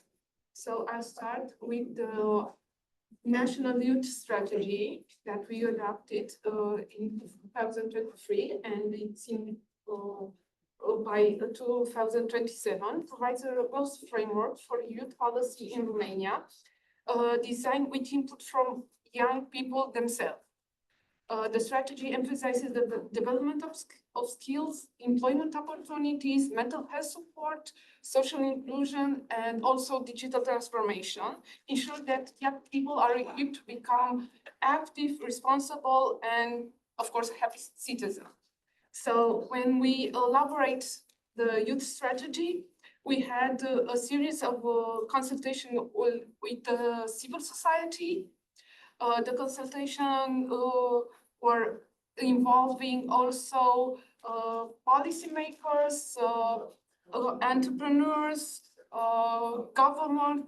So we tried to englobe all the problems, all the challenges that youth in Romania are facing. So when we adopted the strategy, we make also an action plan, which is signed by our government and all the ministry, regardless they're for family, youth, or health, they have to put in action this plan. So this is how we involve in policymakers, the youth, the NGOs in youth. We also try to make the young people to involve in policy decision. So we have a series of programs that sustain education, sustain entrepreneurship, sustain living. For example, I'll mention Student Invest and Family Start, which are two programs that give loans with low rates for students or family starters, including single households. So they can pay their studies or pay their rent or buy a new house or buy a car, so they can live properly, improving their access to higher education and reducing dropout rates. Also, Romania focus on youth integration through various summer camps, programs, and vocational training initiatives. This camp, the next year, will benefit 70,000 students and young people, and offer personal development courses, career guidance, and entrepreneurship workshops. Moreover, special camp for students with disabilities underline the government commitment to reduce inequalities, fostering social inclusion and personal growth for all. So through innovative programs targeting support and inclusive policy, Romania has already begun to create a proper environment for young people to thrive. And it's our responsibility to ensure that this initiative continue to grow, adapt, and address the ever-evolving challenges on youth. Thank you.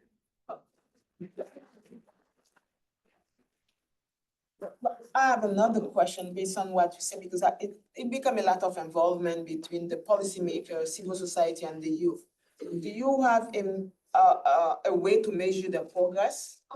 We do. Every year we make inquiry, the barometer, which measures the levels of young people involving in policy making, in education, in social problems, and it's an instrument to analyze all the challenges that Romania are facing, even for children, families, young people, all the society, but the barometer is especially for youngs, the people between 14 and 35 years old. So we measure all these problems. Did you have when you're doing that, did they have on the policymaker, did you invite the youth, or the youth take a part of crafting those policies? Yes, we invite them at the table, we discuss, and we are open for their suggestions, and we are putting them in action. My colleague mentioned the national competition for youth projects. We are financing non-refundable finance all the projects that are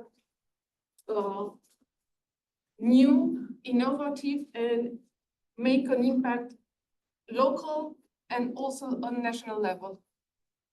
Thank you, thank you.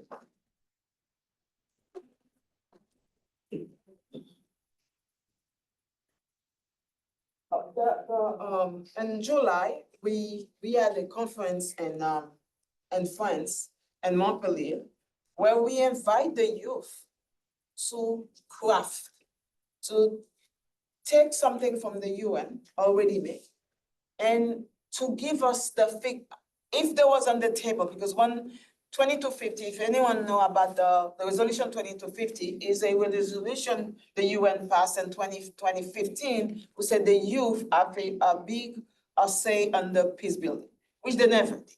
They have another review in 2020, the youth was not there, but they pretend it's because it was COVID. And what we did, we take the 2250 and we bring it to the youth. And in 3 different languages and 3 different rooms. Because that's why I said the collective action and access to innovation is marvelous. We took 3 different groups, 3 different languages. We give them the same resolution. And we tell them, I want you, if you was there in 2015 making that, what will be your intake? It was surprising to see all of them come with the same answer. Different language, different group. They didn't see each other. They didn't see the paper before. That's why I said when we ask the government, we don't say you're going to make them make the decision, because it is our job to help them make that decision. But let the creativity and be in that table. You will be surprised. That was shock for us. Even though I've been working for the UN for 38 years, you couldn't understand. They have the same verbs. That was the most important. A lot of verbs was applying that resolution. The youth say, this is not supposed to apply, and they give you the reason that was not supposed to be applied. And that's why I say, I want the government right now, like it said, human capital is the best SDG we can apply. Because if you invest on the youth, if you invest in the capacity, like right now, if you ask me a question, I probably have to Google it. I can guarantee you, I got my 10 years old granddaughter. You can ask any question, she will tell you, grandma, oh, that's old. Because the mind is different. This is what I want all the skills of what we have to learn. The summer of the future we're talking about, the future of who? Can we ask that question? And I think, Margot, I will like you to, since you organization work with the, I want you to ask that question for us. How you think government and international bodies can craft policy that can help us understand the SDG better? You know, Andres, you happen to know that when we have youth join us, they're there as equals. They're not the youth. And these are the experts here. They are equals with everybody, whether it's a government official, UN official, experts, and entrepreneurs. They're there. But I do want to say in 2015, and part of that process, having been there were youth. I know who they were. We worked with them, and they worked really hard, and they had their input in every way possible. Could there have been more? Absolutely. But they worked really hard to have youth input into those documents. And, you know, it was hard for a lot of us because we saw, some of the indicators reducing, even the one on peace. In an afternoon in Conference Room 6, there were member states in there negotiating those indicators to the point where even the peace and one on mental health, it all got reduced. And it was painful to some of us because we were there negotiating with the ambassadors to try to make those points. But could there have been more youth? Yes. Those youth that were there worked really hard. And they worked in partnership with all of us around the clock. And that last weekend, when they came up with the final decision that was to be voted on in September of 2015, we were there until 5 o'clock in the morning on Saturday. In the morning, the voting started at midnight. But what I do want to say is that it's just so important to include youth in every way as equals. That's the most important thing. And how do you start getting more involved? You're not going to do it and say, how can we support you? How can we support this? How can we make this happen together?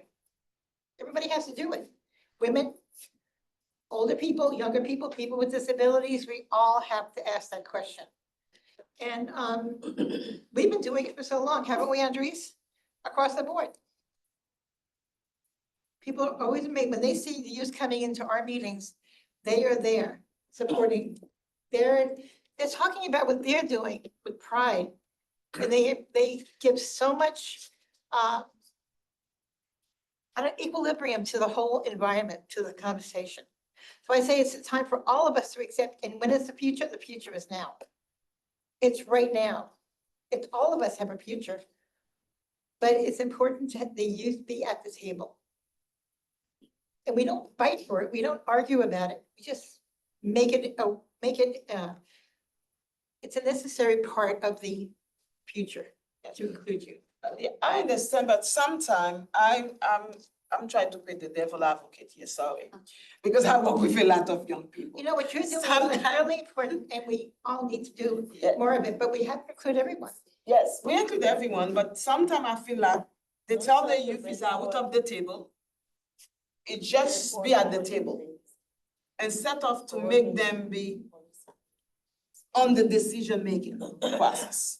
This is, you can be there. If you're at the table, you don't tell me how to sit at all the, if I'm at the table, you don't tell me how to sit at the table, how to respond at the table. I can be on the table, but I'm still cannot eat the way I'm supposed to eat on the table because you never form me, give me the knowledge for me to be at that table. This is what we need to do because that's what the biggest failing of the Millennium Goal.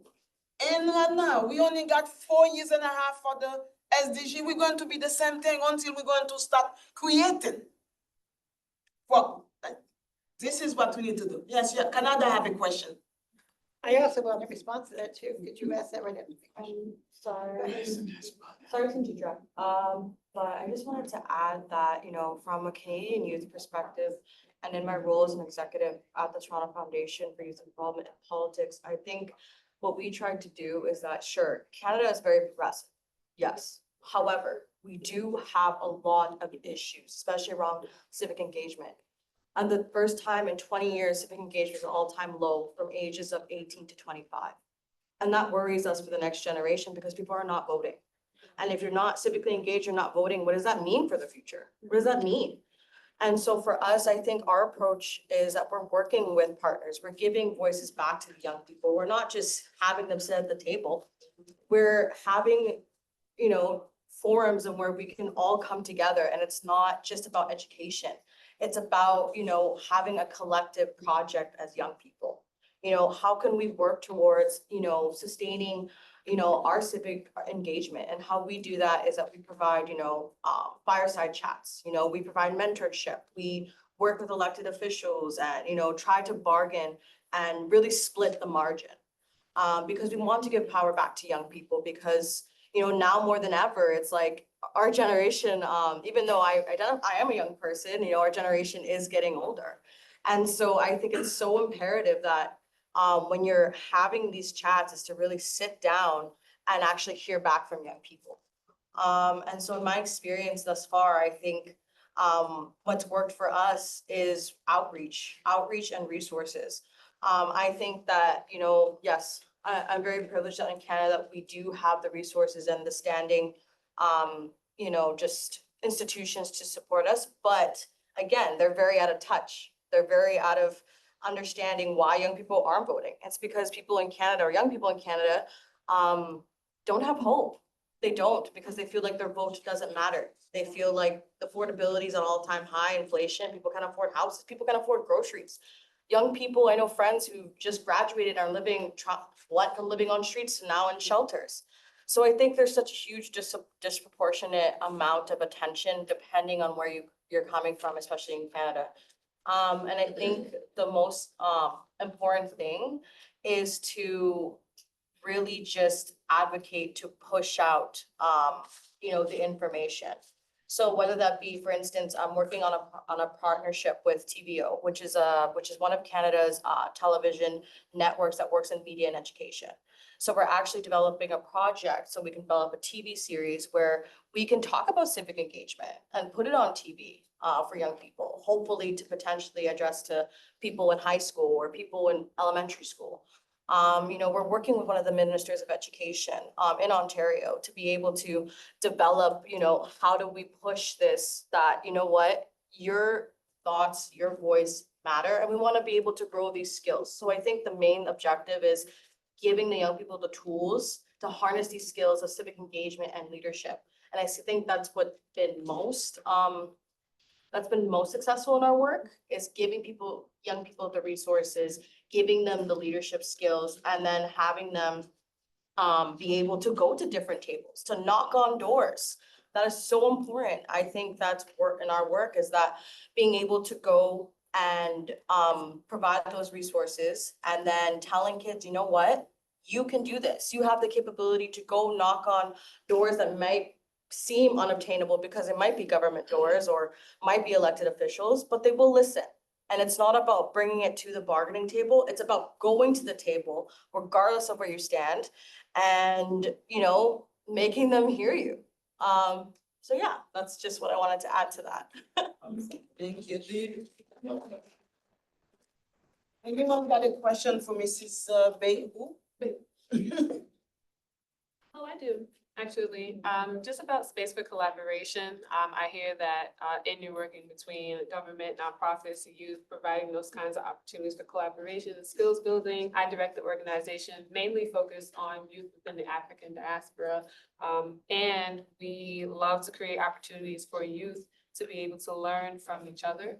And in that model, like, our youth are trained in leadership, trained in civic advocacy, trained in, even just discovering that the things that we are passionate about and the things that we care about, and then seeing how we can then apply that passion to help our communities. And so I'm interested in just getting to know, how there might be space for collaboration, where more youth from around the world can, one, learn from each other, and then support each other in creating those networks of leadership where we can, because there's a solution maybe for someone, there's a solution for someone's problem right here that can solve an issue thousands of miles away, but we won't know till we talk to each other, So it's a question, but it's also an invitation.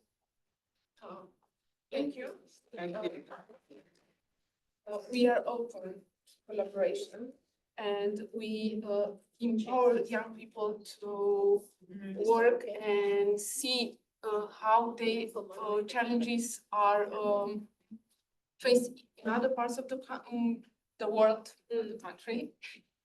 So my colleague Theo Popescu also mentioned the National Working Group, which is a group that involves over 10,000 students, young people across Europe, in dialogue and perspective, and how they can improve their lives, and working together to make to advocate their needs to the government. She also mentioned Romanian Youth Delegate Program to the United Nations, which is an open dialogue from young people from Romania with the others, youngs from United Nations. And also, if you want to make an exchange of good practice and collaborate, we are open. So, thank you. I can testify for that, because the government is really open to young people, to young mind innovation. And if we want to do any program with young advocacy, they're really open, because we work with the government, and I applaud your government for that, to create a space where the youth can express themselves and be them. And the last meeting we have, it was not about who was the boss on the room, but they allowed the youth to bring their creativity and decompose. And I really applaud your government for that, and thank you. And we have a remark online. Yes, so we have one submission online and it's from Priscilla. She says, one of the key messages to get across for the Summit of the Future is to get involved, stay engaged, continue growing by acquiring knowledge and wisdom through education. Get involved and integrate the voices that are often unhealthy in our communities by simple actions that facilitate accessibility to information and resources. Actively listen to understand and finally build strong collaborative institutional partnerships to facilitate effective negotiation and policy development. Thank you for your input. Young, Margot, you say you want to answer the question after that? Just the input about, as far as expectations about the UN, it's a member state house. Civil society is trying everything they can to get a seat somewhere, be included, be a part of it. And it's not going to be quite easy to do that. But I like what you said about what was happening in Canada, because that's so important. It's really being effective locally and getting engaged right there, because you can show by example how youth can lead and also find the resources to fund whatever initiatives they have. That's what they need to see. And that's just so important. They need to show they can do it and get the partnership from the local support, even if it's regional support. Because the national and the UN is gonna probably close a lot of us out. Because it is their house, you know? And it is, I think, having your expectations, wanting something that may be a little difficult to get is setting it to for failure, but knowing what you have to deal with and how to get there. But also try about building partnerships with the member states, which we have done with our group. So try that, build a partnership. How can we work in alliance? Thank you, Margot. Thank you for the panelists. Thank you for everyone for their input. Our collective action mean a lot for the youth. I think we have to bring the youth closer to us. That's the way, because that's the future. This is a slogan we have. Today is their day. Today is their time. Today is their future. Help them lead. They can lead. Thank you. Now we pass on to my brother Tracy can finish the panel. I'm about to start the panel. Distinguished ladies and gentlemen, I welcome you, excellencies, to an amazing session on the sidelines of the UN General Assembly and also for the pre-UN Summit of the Future. One of the interesting things is my name is Chase Tinegbedion. I am the Chief Global Engagement Officer at the IBTK Foundation, and I also wear hats of the Chief Period Officer at Sanico.us. But my invitation to New York to speak is on to my first and most important job, which is the IBTK Foundation. And I will thank my Executive Director, Howard Taylor-Kamara for providing me the all-access support to fly me to New York to be able to at least present this session. And I'm happy to see that this is an hybrid session. So we have an amazing people online, and it's a great time to be able to discuss this segment, which is spotlighting collaborative efforts for durable solution. And today we'll explore how collaborative actions between youth leaders and local communities can create lasting social and economic change. During a lot of era, has been mentioned that there were times where it was youth are the leaders of tomorrow. Then there was another tagline which says that the future is now, the future is female. There are different taglines that have been created, but how do we leverage a lasting and socio-economic change? So our speakers today come with unique insights from their respective regions and organizations, and I am confident that their contributions will inspire us to further drive impact in our communities. So allow me to introduce my three distinguished panelists. Ms. Maria Alejandra Guado. She is the Chief of Marketing Partnership and Promotion at the Toronto Foundation for Youth Involvement in Politics. A round of applause for her, please. Another amazing speaker that will be joining us online will be Ms. Liziana Emakwa. She is the Executive Director of the Center for Community Impact and Sustainability, who is joining us virtually. Lisiana, are you online with us? Yes, I'm here. I'm so happy. I'm glad to be You here. look amazing. This looks like the New York Fashion Week. But nice to have you on the call. Another who will be joining us is Ms. Nicole Phillips, a youth leader from Youth Rise Unit of the People Party in Trinidad and Tobago. We're excited to hear from you. Can she wave if she's in the hall? Oh, Nikosi. Sorry about that, ma'am. It's nice to have you, and I love your amazing dreads. So let's dive into a discussion. From the earlier conversation, you'd have seen some heated conversation and also making sure that we're trying to put us at the frame of sustainable solutions and also bringing the fact that it won't just be about rant and conversation. I believe earlier conversation has started from the UN Summit of the Future in Nairobi, which the IBTK Foundation had a delegation there. We're also thanking Dr. Andrews Abbas, who hosted the Youth Summit of Peace in Montpellier in France, where Lisiana also had the opportunity of attending that program. And we led other conversation in Brussels, recently also at the Blackest Tech Week in Texas. And now we're in New York, and this conversation is about the power of collaboration between youth and communities. But we're going to start with Lisiana first, because you and I was in Montpellier. And one of the basic things is like, we wanted you to share with us some insight. We saw you recently at the Forbes 30 on the 30 Summit. There were lots of couple of youth conversation, youth who were leading in technology, civil society and all. Can you share with us some of the example of some of the work that you've done? And what was your take from the Youth Summit of Peace in Montpellier, where you attended? Can you guys hear me? Loud and clear. Yeah, thank you so much. First and foremost, I'm happy to be here. I would like to thank YASIL for the invitation, as well as IBTK Foundation for inviting me to be a speaker. I wish I was actually in New York with you guys, but unfortunately I had unforeseen due to unforeseen circumstances, I can't be there.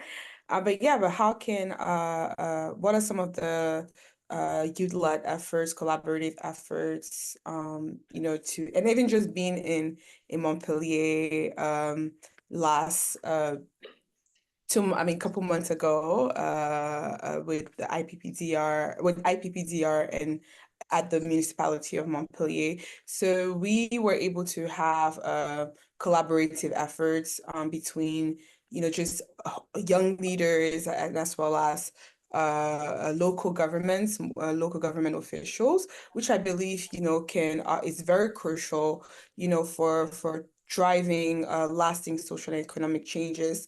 And because they're also, and also just giving the opportunity for young people to just come together and be able to share policy recommendations, best practices, and to be able to even to share our youth demands for peace and security, and how we're able to tackle youth peace and security, how we're able to ensure that young people are inclusive in resolutions like UN Security Resolutions on 2050, and the fact that young people are able to come across and on decision making spaces at the multilateral level. It's so prevalent in this time, and even just by working together, young leaders and Chris Chase, you asked me what are some of the community-led projects that I was able to champion in the past, even through the Center for Community Impact and Sustainability. Currently, we're working on the local conference of youth, which will be holding in Sierra Leone next month in October. And it's a key platform to be able to provide capacity building, to be able to provide an advocacy platform for young people to advocate for climate change at the regional level, the sub-regional level, at the local context. And this platform is so unique because it's not just Sierra Leone that's doing it, but also other countries that are also putting this together. And one of our key outcomes for this convening or initiative, it's the National Youth Statement, and where we're able to gather youth demands for young people for climate action. So this is like young people that are working in different respective communities, whether that's in marginalized young people living in Freetown, and also even just based on the NDC's, the national determined contribution for Sierra Leone. So identifying key thematic areas that pertain to youth, and that collaboration is so crucial, because we're collaborating with civil society, private sector, even with IBTK Foundation, with the ministries, and just seeing how, and even with other UN agencies, just to see how we can identify different thematic areas, crossing different sectors such as peace and security, gender, climate mobility, loss and biodiversity, nature and renewable energy, and just giving that powerful platform to young people. And not only that, but these type of and our national youth statement will be combined with other national youth statements and which will be presented at COP, and which is called the Global Youth Statement. I also wanted to share another example, not directly, but this is just another example of collaborative efforts of youth leaders and communities, which has successfully worked throughout the continent. And I know a lot of you guys are familiar with Youth Connect, which is a global initiative. So I'm just going to focus on how that has been so imperative in Cameroon. So it was actually officially launched in Rwanda, but us in Cameroon, we were able we went ahead with our official launch in 2019 with the Ministries of Higher Education at the United Nations. And it was actually a key program, right? Which was, seeking to collaborate with other communities on ground to promote social entrepreneurship for young people, and also to be able to promote them, and able to be able to enhance their civic engagement and political inclusion. And what was some of the key outcomes of that program was, enabling, young people to be able to come together, right, and to be able to contribute to the creation of community-based eco businesses like waste recycling projects and environmental related projects. And so far, I believe since it got launched in 2019, more than 1,500 plus young people have been able to benefit from it. And what they're also doing, which is also a replica of something that we're also doing at the ELCO in Sierra Leone, is, we're giving young people opportunities to present their projects, because, some of the key stakeholders that we're bringing on ground during our conference, to be able to spotlight them and to be able to identify them.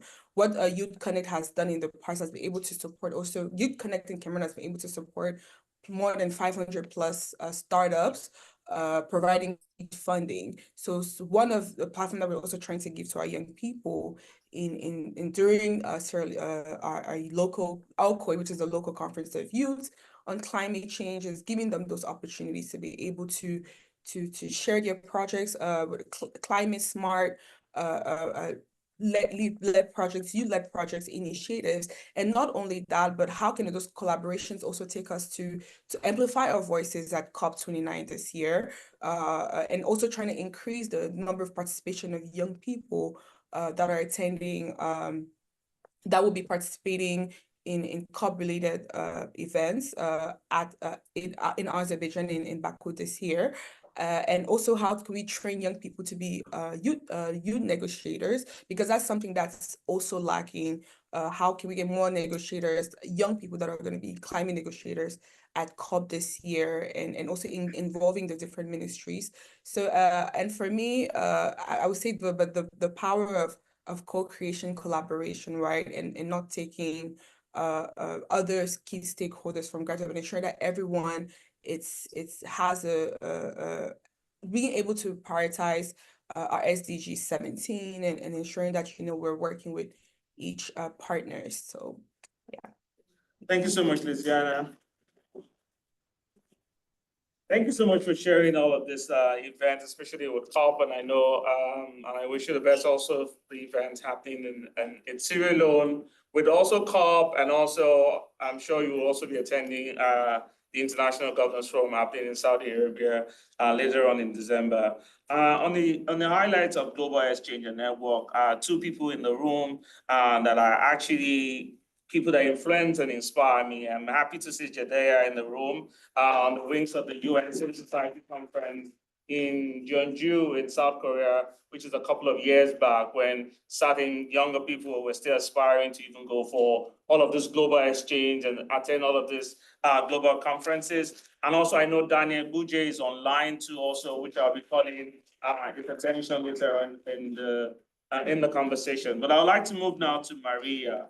How can collaborative effort between youth leaders and communities create lasting social and economic change at the local level? I know you were speaking earlier about your work in Toronto, but I would like to be able to know if you can share some examples, of how such initiatives have directly impacted to improving livelihoods. Because if we're talking about exchange, if we're talking about collaboration, we just don't want to start using those terminologies. How does that really work? And how does those TV networks you mentioned will be able to impact and leverage those community work that you're doing?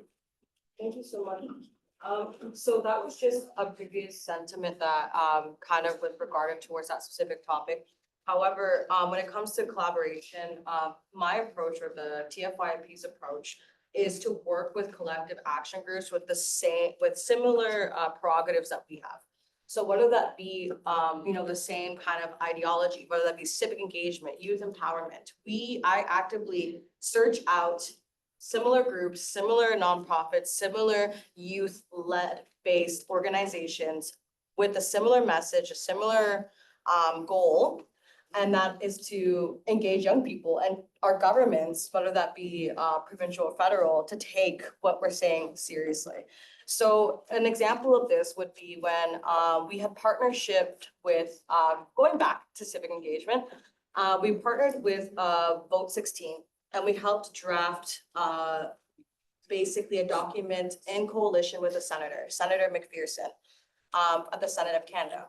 And we were able to actually bring Vote 16, which is to lower the voting age to 16, to help solve the issue of low voter count or low voter participation, And so we actually brought it to the Senate of Canada this last April. So just in April, we all were invited to the Senate, and we all were able to voice, myself along with different youth groups, being our foundation, that being the UN of the Youth Association of the UN in Canada, other youth groups from across the country. And we leverage reaching out to different groups, to collectively come together. And thankfully, Senator McPherson was able to help us champion and tackle this on. It was read at the Senate. However, it is going to have to be revised and be rewritten again. So this is just one example when it comes together that the situation in Canada, the political situation is that, yes, they are focused on young people, but other groups are more focused on because of, they have a sort of different levels of groups that just have more traction or attention. And I think that how we leverage that along with other similar groups is that we unite together because our voices are powerful together than us singly, individually as an organization doing the hard work. So that's just one example, and we're hoping that Vote 16 will be reinstated or for a second reading at the Senate of Canada potentially become law in the next coming years. And of course, we worked with other organizations overseas, namely two in England as well, that were able to help support this. In addition to that, another project that we had worked on was a climate action group. So we had partnered up with a similar organization that's very much rooted in civic engagement, that's very much rooted in giving the education or resources to young people. And we had worked a climate roundtable with the provincial leader of the Green Party of Ontario, which is a political party. And we were able to have a roundtable and where we actually engaged our partner organization, which is actually called Engage, to be able to come together to this table and really push forward the concerns of young people. You know, especially like in Canada, you know, the forest fires are more prevalent, the air quality has gone down significantly. You know, where there's a lot at stake, or you know, especially in Indigenous communities. Another topic someone had mentioned earlier is that a lot of northern regions of Ontario, which is the province or state that I'm from, do not have access to drinkable water, don't have access to you know, what is considered of course, like a human right. And, you know, this is something that's happening in Canada, like our colleague had mentioned earlier, what's going on in Flint, Michigan, and in other regions of the States. You know, this is happening in Canada as well, where, you know, a lot of Indigenous groups whose land was rightfully stolen, not rightfully, but like wrongfully stolen, I should say, are basically facing the direct impact of this. Anyways, my point being is that we were able to bring this to the Green Party leader and be able to see how he can action that in the Ontario legislature. And since then, we've been able to bring forth 4 other community civic engagement groups to come together and meet with and connect them with the Green Party leader to see what other policy objectives they could do. And last but not least, when it comes to collaboration, what is so important to us is being able not only to collaborate with other groups, but to collaborate with, you know, elected officials, whether that be people, not just politicians, so to say, but people who work behind the scenes too, people who work in ministries, people who work in, you know, our agencies of the City of Toronto, or who work at the federal level too, to kind of understand what the policy approach and kind of nudge the approach, so to say, so they can think youth, do youth. So I think our approach is to collaborate with, whether that be from city departments, from provincial departments, or from federal agencies. We bring, you know, a mentee from our group, and we include them in these meetings because that's something they're very vocal about and want to participate. And then they're able to collaborate with one another. So the mentee will be able to collaborate with this person who works in either the city, the province, or the federal government. And then they're able to, you know, work cohesively together to push whatever the specific area is. So I think those are just 3 prime examples. And if I were to give any a sort of direction, is to definitely, I know, you know, everybody's in where I'm from in Canada anyway, sometimes people are fighting to push their narrative. But it's so important to come together as a collective to see that we all have similar narratives. Yes, different stories, but we all have the same objective, is we want to be heard. We want to push, you know, through our issues. We want to work through them. We want to come up with feasible solutions.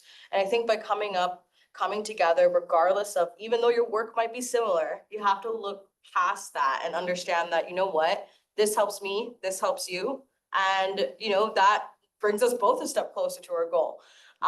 So definitely utilize your friends, utilize your groups, utilize anything and everybody. So don't be scared to put yourself out there. Thank you so much. Before I go to Ms. Phillips, I want to ask you a quick question. I'm going to put you in a hot seat here because we're talking about the power of collaboration. With what I've been able to do with the Green Party in Ontario, you know, the US election will be in a couple of weeks. What do you think should be done differently, and what kind of exchange do you think can happen with the Green Party, like you mentioned, the work they're doing around climate change, and can be done differently as we count down to the US elections? Sorry, can you repeat that one more time? In terms of the power of collaborations and some of the initiatives that you've mentioned, if the youth of the United States, as we prepare for the elections in the coming of weeks, what would you like to see differently or to be inculcated from what has been done in Canada that can be done in the US? I think, you know, in the US, it's similar in certain contexts to the Canadian paradigm, but I think that in general, I think young people just need to be able to come together in a way that isn't just like a shouting match, so to say. I think being able to bring and, you know, come to a mediation or a negotiation of, hey, we're all young people.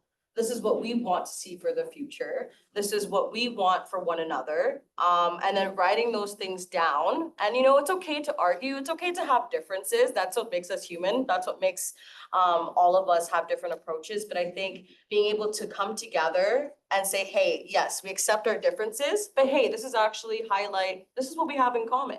This is what we want to push forward. You know, we all want to have drinkable water and cleaner air and be able to, you know, potentially have children in the future.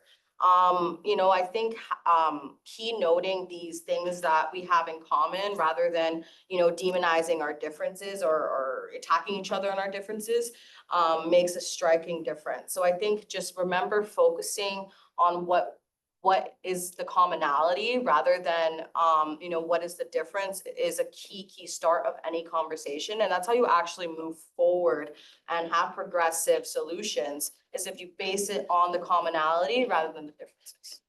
Thank you so much. So Ms. Phillips, I'm going to start on a lighter note. My boss here and Queen Mother, our Taylor-Kamara, has retired from the UN.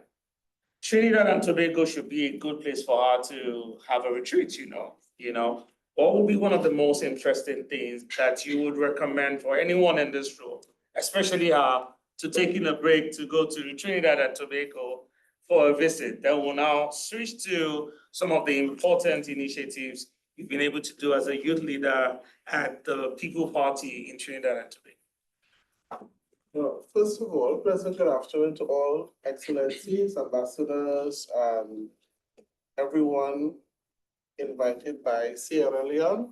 I am Ambassador Nicholas Phillips to Trinidad and Tobago Youth Will Rise. I'm also the political leader to Unity of the People, maybe one of the youngest political leaders in my Caribbean country. And first time taking on a big challenge as being a politician. So it's very challenging and it's hard, but I can handle it. You just said retirement. The first thing we have right now in October, we have October Carnival. As some of you all don't know, we have Trinidad and Tobago. Trinidad and Tobago is 2 islands, but it's one Caribbean country, one country itself. But Trinidad is the more developed, where you have the business sector, you have more of the riches like the gas, the pitch lake, and all these things. And Tobago is the more where Queen Mother needs to go. It has the beaches. You come out the house, you're on the beach. You're on the sand. We have healing with the horses. We have every single thing is just for you to relax. You can leave your doors open. It is amazing. It is just rich. You go into the water, you can drop your ring in the water, come back 3 days after and still see it in the water. It's clear. We have great mangrove. We have a lot of tourism sites for you to see. It's amazing. Everything is just tourism centric. So I think October Carnival is coming up from the 25th to the 28th. It's our 3rd carnival happening. So now Trinidad and Tobago has 2 carnivals. And Tobago is like, this carnival coming right after Miami. Oh my God, Lord. You just have to be there. Yeah, it's Bacchanal. Yes, yeah, you see Bacchanal. So we have the Juve, we have the mud mass.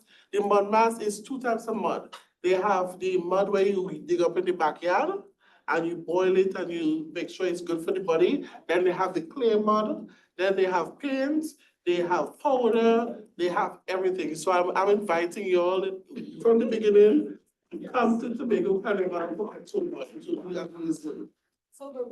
October the 25th to the 28th. But right now, it has party from the 1st of October straight on to the 31st of October. So it's events, it's steel band, it's drum, it's steel band, it has everything. So after you're finished, we have packages for everybody who wants to go to Trinidad. I hope that answers the question for coming to Tobago and its audience. So now we're gonna be able to switch to some of the initiatives you've been able to do in Trinidad and Tobago and how the power of collaboration. So in Trinidad and Tobago, based on your SDGs and based on the topic that was sent to me in regards to youth policies and youth development. So as the ambassador of the Trinidad and Tobago Youth Rights, I've been battling this since 13 years old. I've been doing youth service straight up to this. I'm young, so my birthday is next month. Like, I'm still young, but we've been doing, there's something called Food Susu program. You know, they have Food Susu in money, but we do it differently. Can you explain susu to everyone? Oh, susu is like, different things at different yeah, countries. so susu is like, you can have a weekly susu where I can take $500 from you, $500 from you, $500 from you. And by the end of the week, the first hand goes to you. So when you get your first hand, the second hand goes to you, the third hand goes to you. But now we're not doing it with money. We're taking the money every month from persons like special needs, single moms, and those persons who cannot afford grocery for the end of Christmas. And you're taking it every month. So we have a package of $100 per month, package $200 up to $500. And you have a long, big grocery list with 3 bags of flour, 3 bags of sugar, everything on the list, everything that you need in your household. And by December, you get one big long table all the way there filled with grocery to last you for the next 6 months the following year. So therefore now it breaks the dependency on the government for food card. It breaks the dependency on waiting for our next handout for a hamper or something. So some of the suggested policies that we have for sustainable development is like vital assets to addressing global challenges. And some of the policy suggestions are education and skill development. I saw you all talking earlier about the skills. And I've been saying it for the longest while. We are focusing on persons having 20 subjects, 15 subjects, but still can't get a job.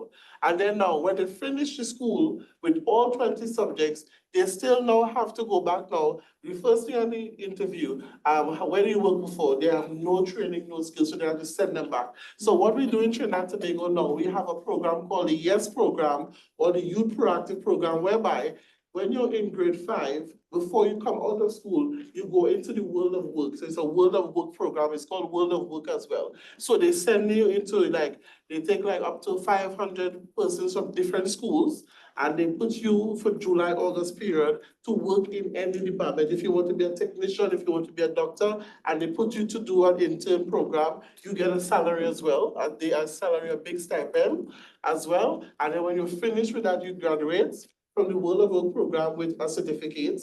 And then it also gives you the ability for when you're finished school to go back to that area. For example, based on how your training was and how you perceive to be good in the training, you could be accepted into that same work as well going forward. This is funded by the government? It's funded by the government, yes. But Tobago has the program, it's funded by the THE. There's 2 governments in our country. There's the government who runs the whole island, Trinidad and Tobago, but there's also the Tobago House of Assembly, which handles the affairs, or they are the ward of Tobago itself to handle the affairs of this. So, but the funding comes from central government, which is the big government, and then it dilutes into different divisions and structures.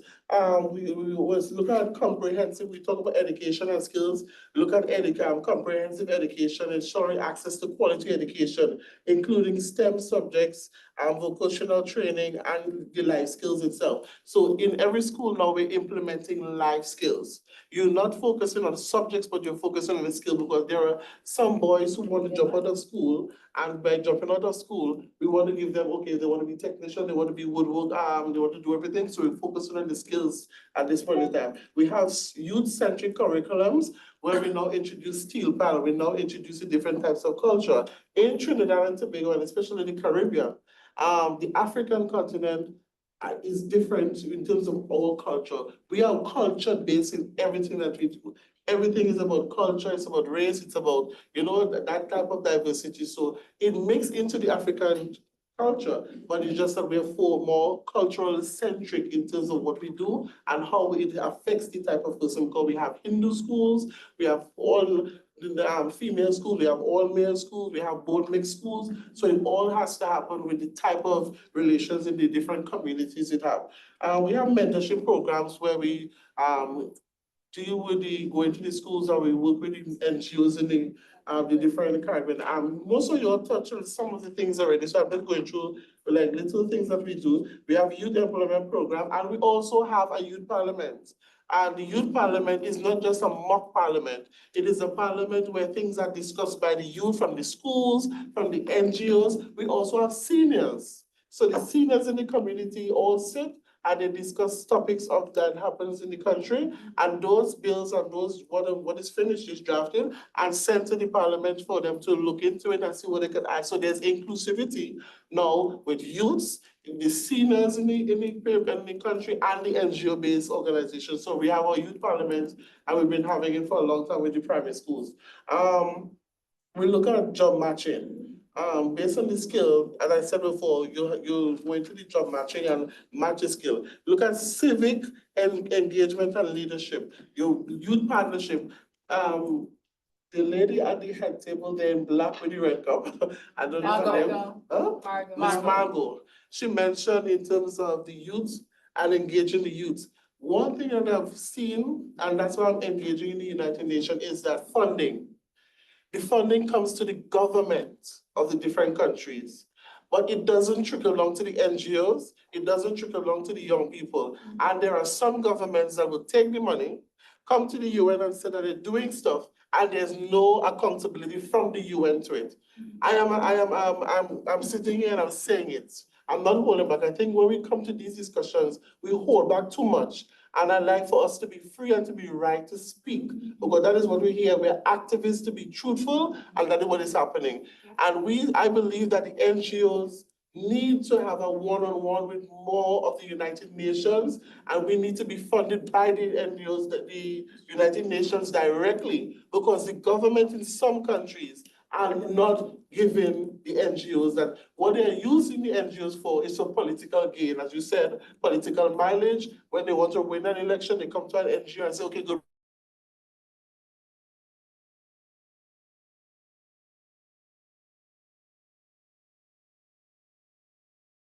And the last but not least, health and well-being. We, especially in our country, we're seeing a lot of young men now in violence, now in criminal activities. We're seeing a lot of young men taking their lives. Happy, plenty of videos, nice dancing videos. And then all of a sudden they hang themselves or they drink poison. And I think we need to focus on the well-being, and health is one of the issues that we focus on in Trinidad and Tobago. We have mental health days. We have a caravan that goes around to deal with mental health. So those are some of the things. We have so much things. We have the tourism-based initiatives that deals with young people and stuff. So the Trinidad and Tobago is in good hands, but it still needs more work from the United Nations in terms of the NGOs must be respected the way that they are. And I think that's it for now, until I'll take any questions. Thank you so much, Ms. Phillips. And I'm sure she's been able to at least even jump into the practical session of the segment. And because we're also going to be rounding up on time, we still have some online contributors. I'll be taking Dr. Daniel WAWGE later on, but I'll quickly move into Maria. And this will be like a punchline. This will be like 1 more minute on segment 2, and we'll have another 1 minute for segment 3. You've been able to hear from her. She's already sinking from some of the examples she has shared from Trinidad and Tobago into practical solutions of the initiative they've been doing. From your own standpoint, what are your thoughts on scaling local solutions while maintaining their relevance? So local solutions in your own community, like in Toronto, for example, especially with the power of collaboration, how do you see that relevance in some of the projects that can be done? Because like now we know that there have been lots of projects that have been synced in. If it's the water project, if it's on climate change, these are projects that have been created with different names. But how do we make sure it's becoming so practical, whereby we can manage them and also track them to be able to say, okay, in the next 6 months, 1,000 people have benefited, or 20,000 in the next 3 years. You know, how do we leverage that practically? Thank you. I think to leverage it practically is to definitely take note of the discourse. So whether that be, focus on directive communication or keeping up to date on your policy measures is important. So whether you're doing focus groups is another thing that we do. And I think that measuring, okay, this has been practical at being able to help this group of young people that then gets passed on to this group of young people through word of mouth. So it's kind of like passed on to groups and groups and groups and groups. So I think that's the way that we practically like these are solutions or our approaches, is that we expect people who are working with us to pass it on through word of mouth. And there's nothing more powerful than passing something on through word of mouth. And so that's kind of our approach. And then we check in with like each original standing member to see, okay, you pass it on to this people and this group and so on and so forth. So that's how we go about measuring it in terms of our scale. And I think that this is really proactive because young people are so engaged and really on the ball. So socialization and social media has made that easier than ever. So I think definitely using social media communication and refocusing back to these focus groups is so important. Thank you so much, Maria. Round of applause for Maria, please.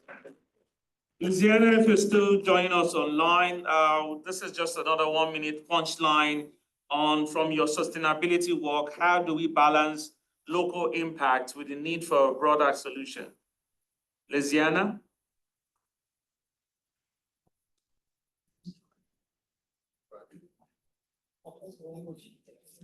If Luciana is not online, we'll just quickly conclude. Oh, okay. Okay, Luciana? Chase, can you hear me? Yes, we can hear you. I'm so sorry. Can you repeat the question?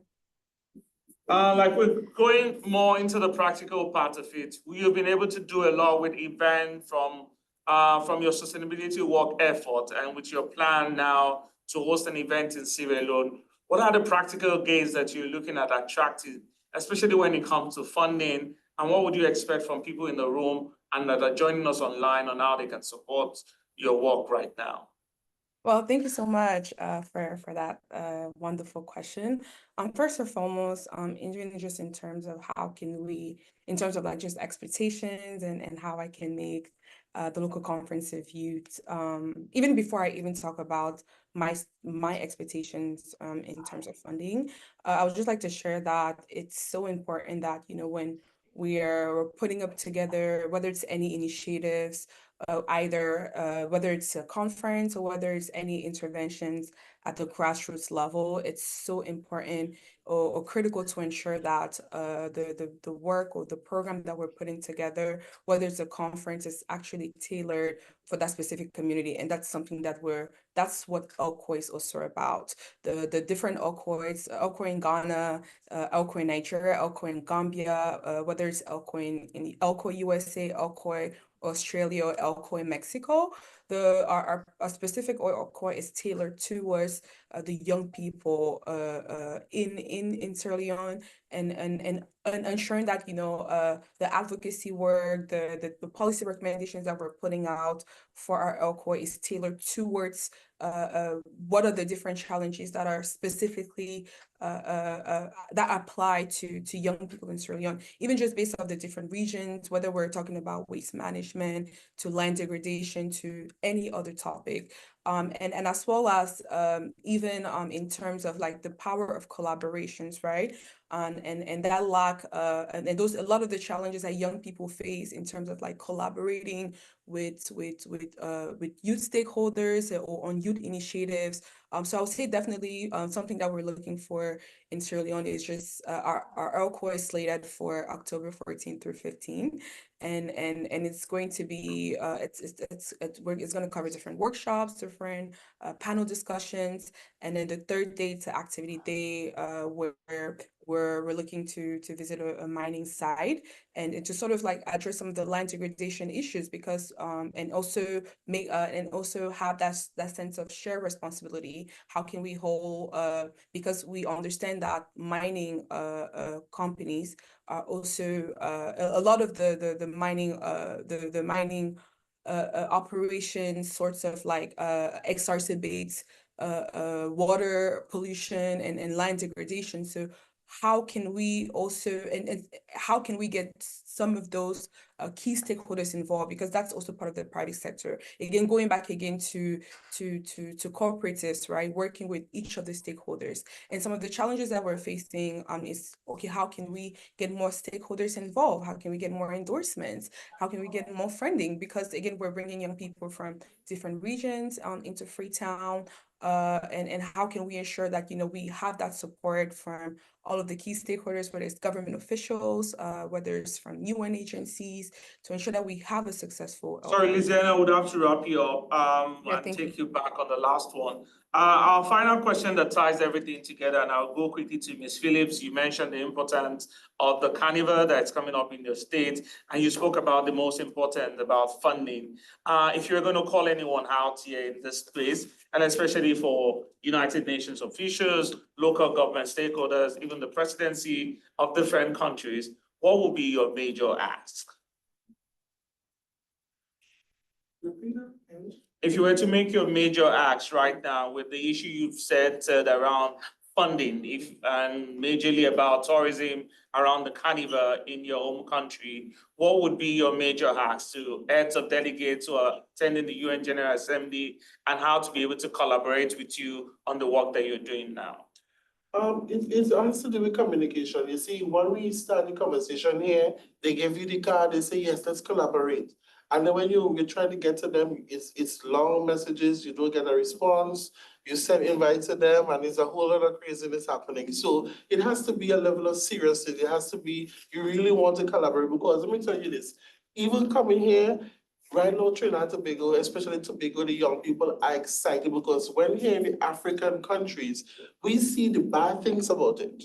We see the negative side, because what I heard today, and based on what the messages coming in, they say, but how come they have a bunch of young people and people leaving to go here, and they're seeing them on the street doing motorbikes and doing all these things with the African people? So I think it has to be about, if that person wants to dialogue with the country, if that person wants to have meaningful discussions, so go ahead, because as I said, the carnival tourism is good and we have it great. But if we can set, because I think in Ghana, the King of Ghana was in Trinidad and Tobago, and we had an exchange whereby we would have sent the goat racing in Tobago. The goat and crab racing is one a nice thing. And we would have sent persons to Barbados, persons to Ghana. I think we're supposed to go in November. I think they have a festival to show and to highlight the different cultural exchange. So what I'm doing here today is to having that same all the African Union cultural exchange in Trinidad and Tobago, but we want to see it on the ground. The people, the young people want to see what it is like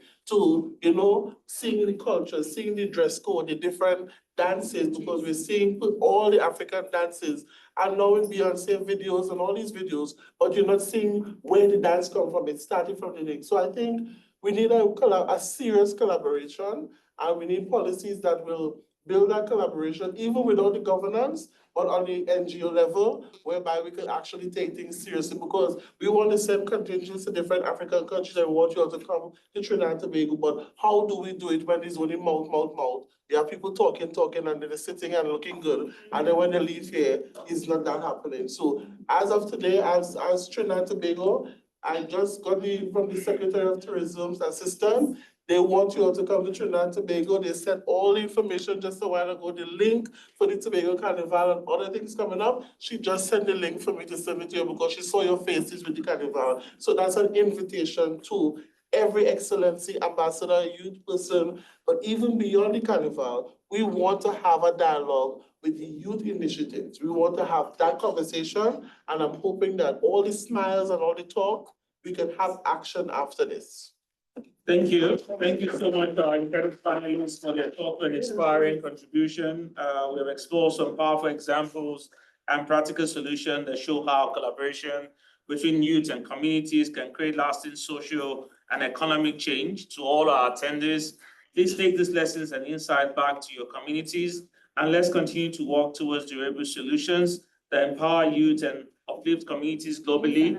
It's been great speaking to Ms. Maria Alejandra Boado, Chief of Marketing, Partnership and Promotions at the Toronto Foundation for Youth Involvement in Politics, Ms. Lisiana Emakwa, Executive Director, Center for Community Impact and Sustainability. Your asks for Sierra Leone will be implemented, and I hope you could get a chance to also speak with the next president of the United States. We also thank Ms. Phillips from the Youth Rise Unity of the People Party, Trinidad and Tobago, for having you. And I'll take my last remark from Dr. Daniel Buji. Yes, thank you so much, our leader, Honorable Chase.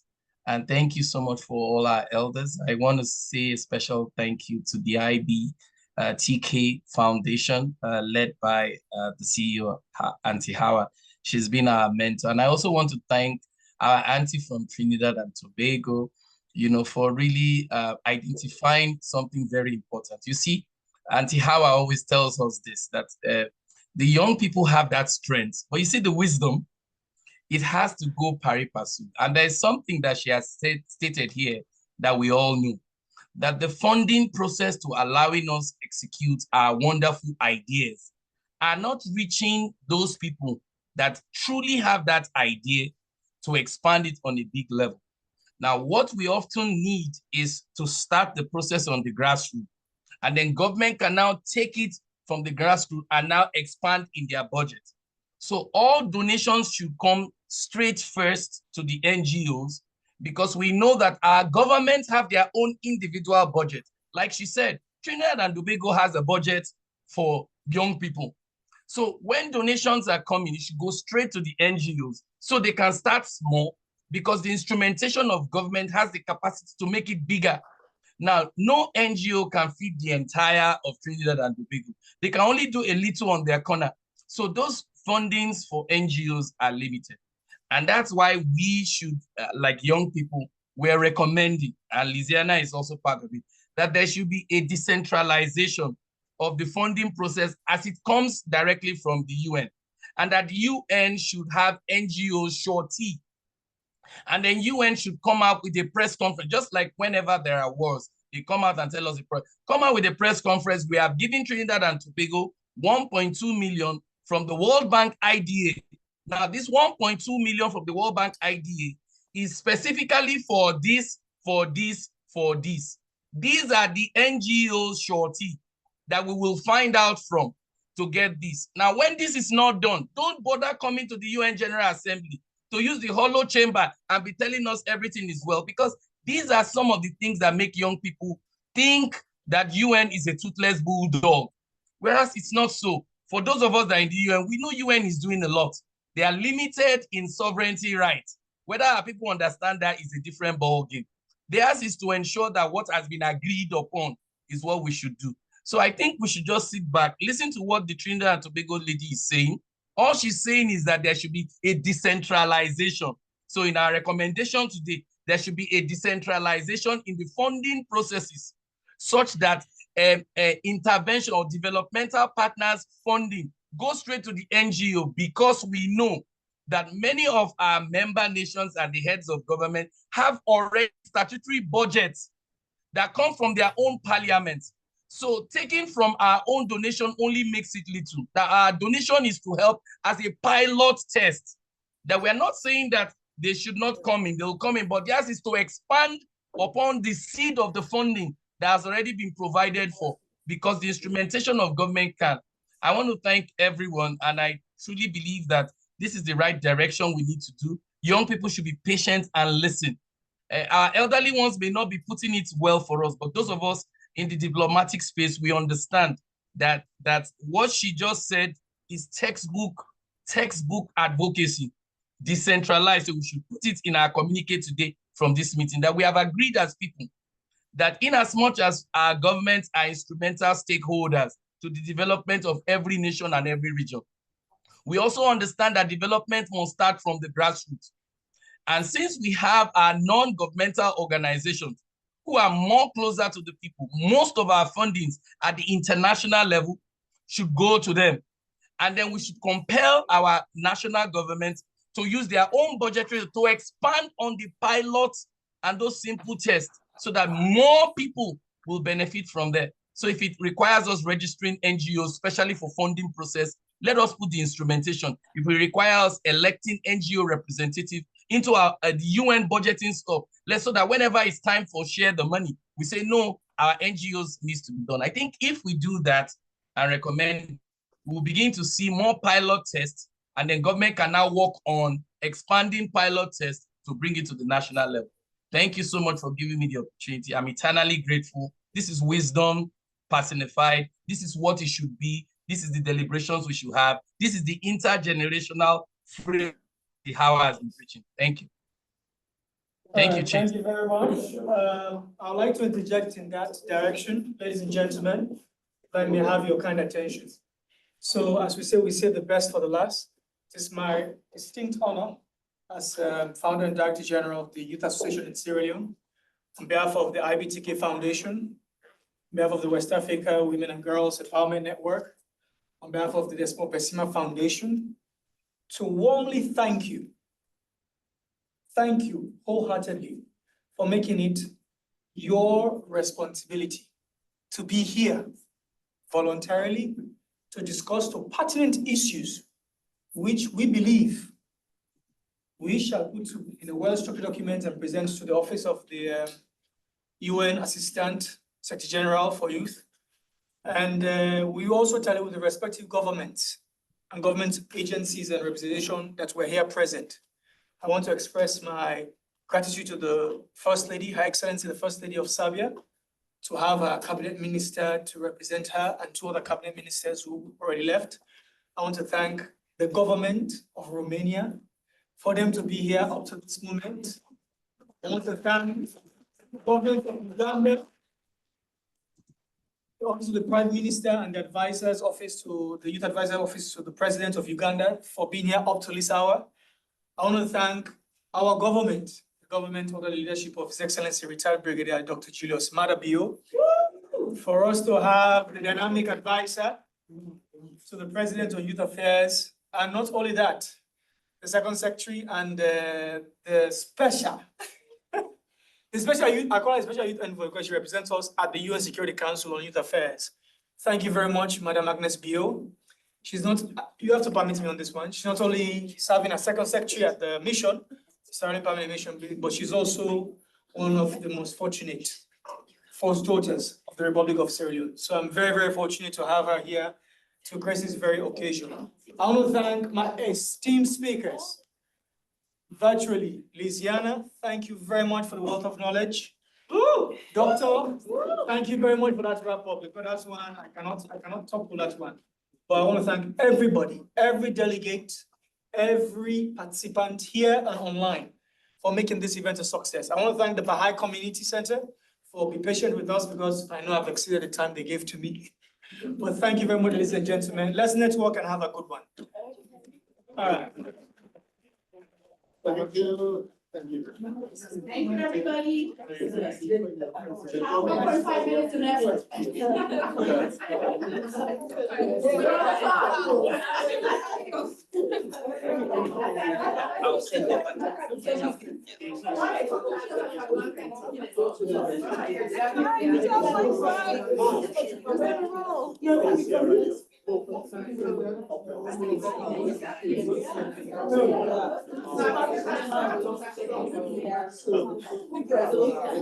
Ladies and gentlemen, before we leave, I want to say a special thanks to the Prime Minister of Trinidad and Tobago for her to send this wonderful woman here. Before she came here, she was on national TV to clarify her purpose to come to New York. So not everybody does that in their country, but I want to thank you very much for coming, and it's a blessing. Yeah. Okay. Romania, here we go. We're coming to the carnival. I think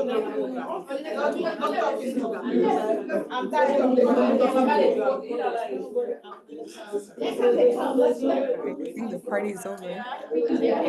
Dr. Dino. It's over, right? Man, you spoke well, man. I like this visual stuff because the matter is that I wish we go back and see the Zoom meeting. The contributions were very rich. There are different things, and I pray that God will help them Thank you for talking like this. We know the money is within the system, but it's not getting to the NGOs. I really think that if they tell us, okay, NGOs, register yourself, I think.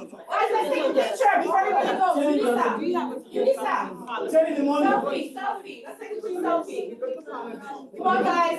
Everybody, let's take a selfie from this side. Can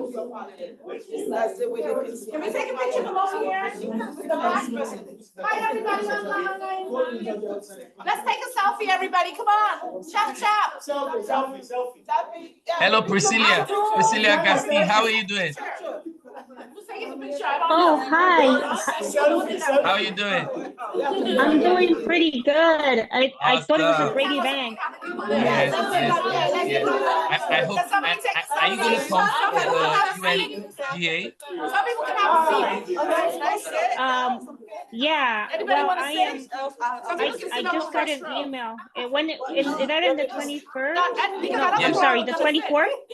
The 24th, yeah.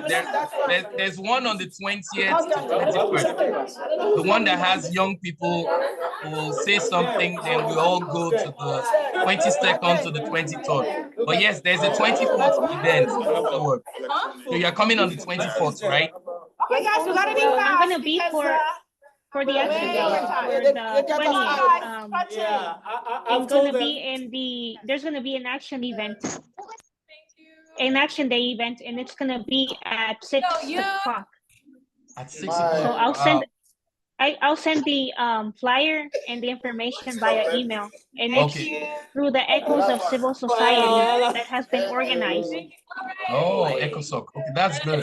That's good. Echoes of Civil Society. Yes, for civil society. Yes. No problem. I will be coming on the 20th to 21st, and from the 22nd to the 23rd. That's the Summit of the Future proper, the pre-summit, and one other event in between. I hope to see you on the 28th, right? You said 28th, right? Well, I'm gonna see if I could. I'm gonna have to pick the days to come, but I would like to attend the General Assembly. That would be a very good opportunity. That's true. And you know what you would do? Can you reach out to Auntie Hawa? Can you reach out to Auntie Hawa and tell Auntie Hawa that that you would want to attend the General Assembly, the closing ceremony of the General Assembly, and that if she can reserve a ticket for you or help you out to whoever can give you a ticket, you will love to experience it because the closing ceremony is a wonderful time. All the heads of state will be there and things like that. I think she can do that for you. Yeah. Yeah, and is there a way to contact Auntie Hawa? She's in the meeting today. Maybe I'll get Lisiana. Lisiana can link you up with Auntie Hawa. She's one of the sponsors for this event today. She's a wonderful lady. I'm very sure you're hearing her voice, but they are taking pictures now, so you may not be. But Lisiana is here on the Zoom with me and you. Lisiana can link you up just to find out if a ticket can be reserved for you. So it gives you entrance to get into the UN General Hall where all the heads of state are. They are in the closing ceremony. Because for now you can't get in the main building before that time. It's always secured, and I think the link has now been closed. However, during closing ceremony, they have special tickets that they can lend or give people. No name is written on the ticket, you know, but it will require officials vetting you. So Auntie Hawa can guide you to whatever. She used to be in the UN before, but she retired 30 days ago. So she's now a private person, but she has mentored almost every young person you're hearing their voice, whether from the continent or outside the continent.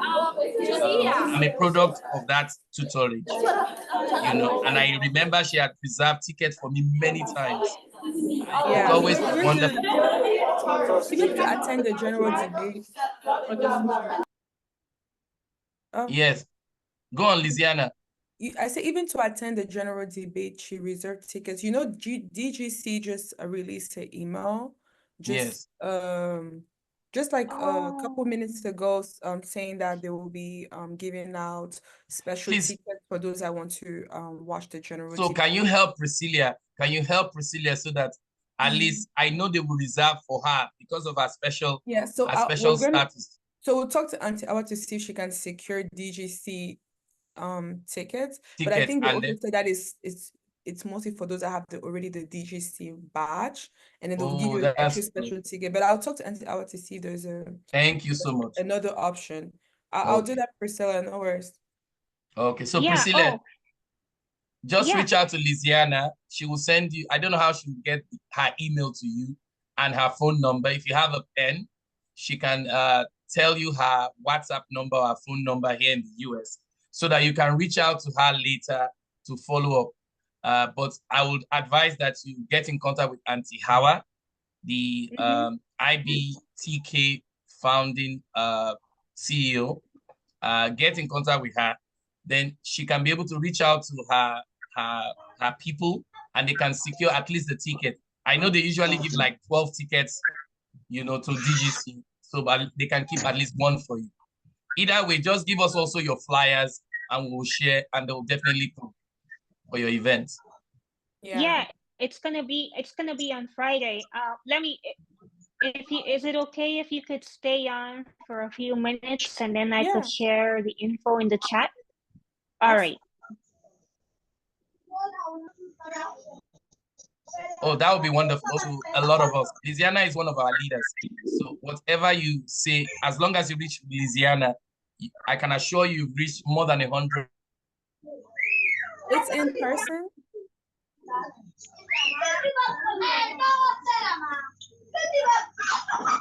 Hello, Mohammed. Hello. Salam alaikum. Yeah, walaikum salam wa rahmatullahi ta'ala wa barakatuh. How are you? How are you? I'm fine. How are you guys? I'm fine. We're doing great. We're doing great. We're doing pretty good. Is that Cameroon? But I think you live in Senegal. No, I'm not in Senegal. I'm in Sierra Leone. Whoa, there's Ture in Sierra Leone too. Yeah, I'm in Sierra Leone. Senegal. Whoa, hi all, please, I'm gonna make one of you a co-host, and then I'll make one of you a host so that we can end it here, please. Wow, Mohammed, we need to connect. I don't know. I don't know why I thought you were from Senegal. Okay, okay. I don't know why I thought because Ture is Juba, please, I'm gonna make you co-host. Okay. Auntie Hawa, is that you? No, I think that's okay, let me text it in the chat. That's Auntie Hawa. Okay, Ture, you have to be close to Auntie Hawa, you know that, right? What about Ambassador Yolisa? Are you in contact with him? Yeah, I'm in contact with Junisa. Yeah. Okay. He's a brother, very good. You have to be close to. You know, he's doing a lot of things. I saw he's putting up that thing in UK. In UK, he has an event in UK, and he's also coming to the UN. Did he tell you he's coming to New York? Yeah, so I'm making one of them host. There's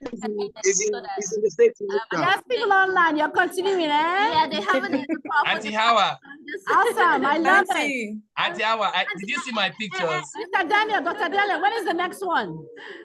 Did you see the pictures I sent to you on your WhatsApp? I didn't see, I was here. I captured a lot of them. Oh my God, you're on point, on point. When is on the point. next one?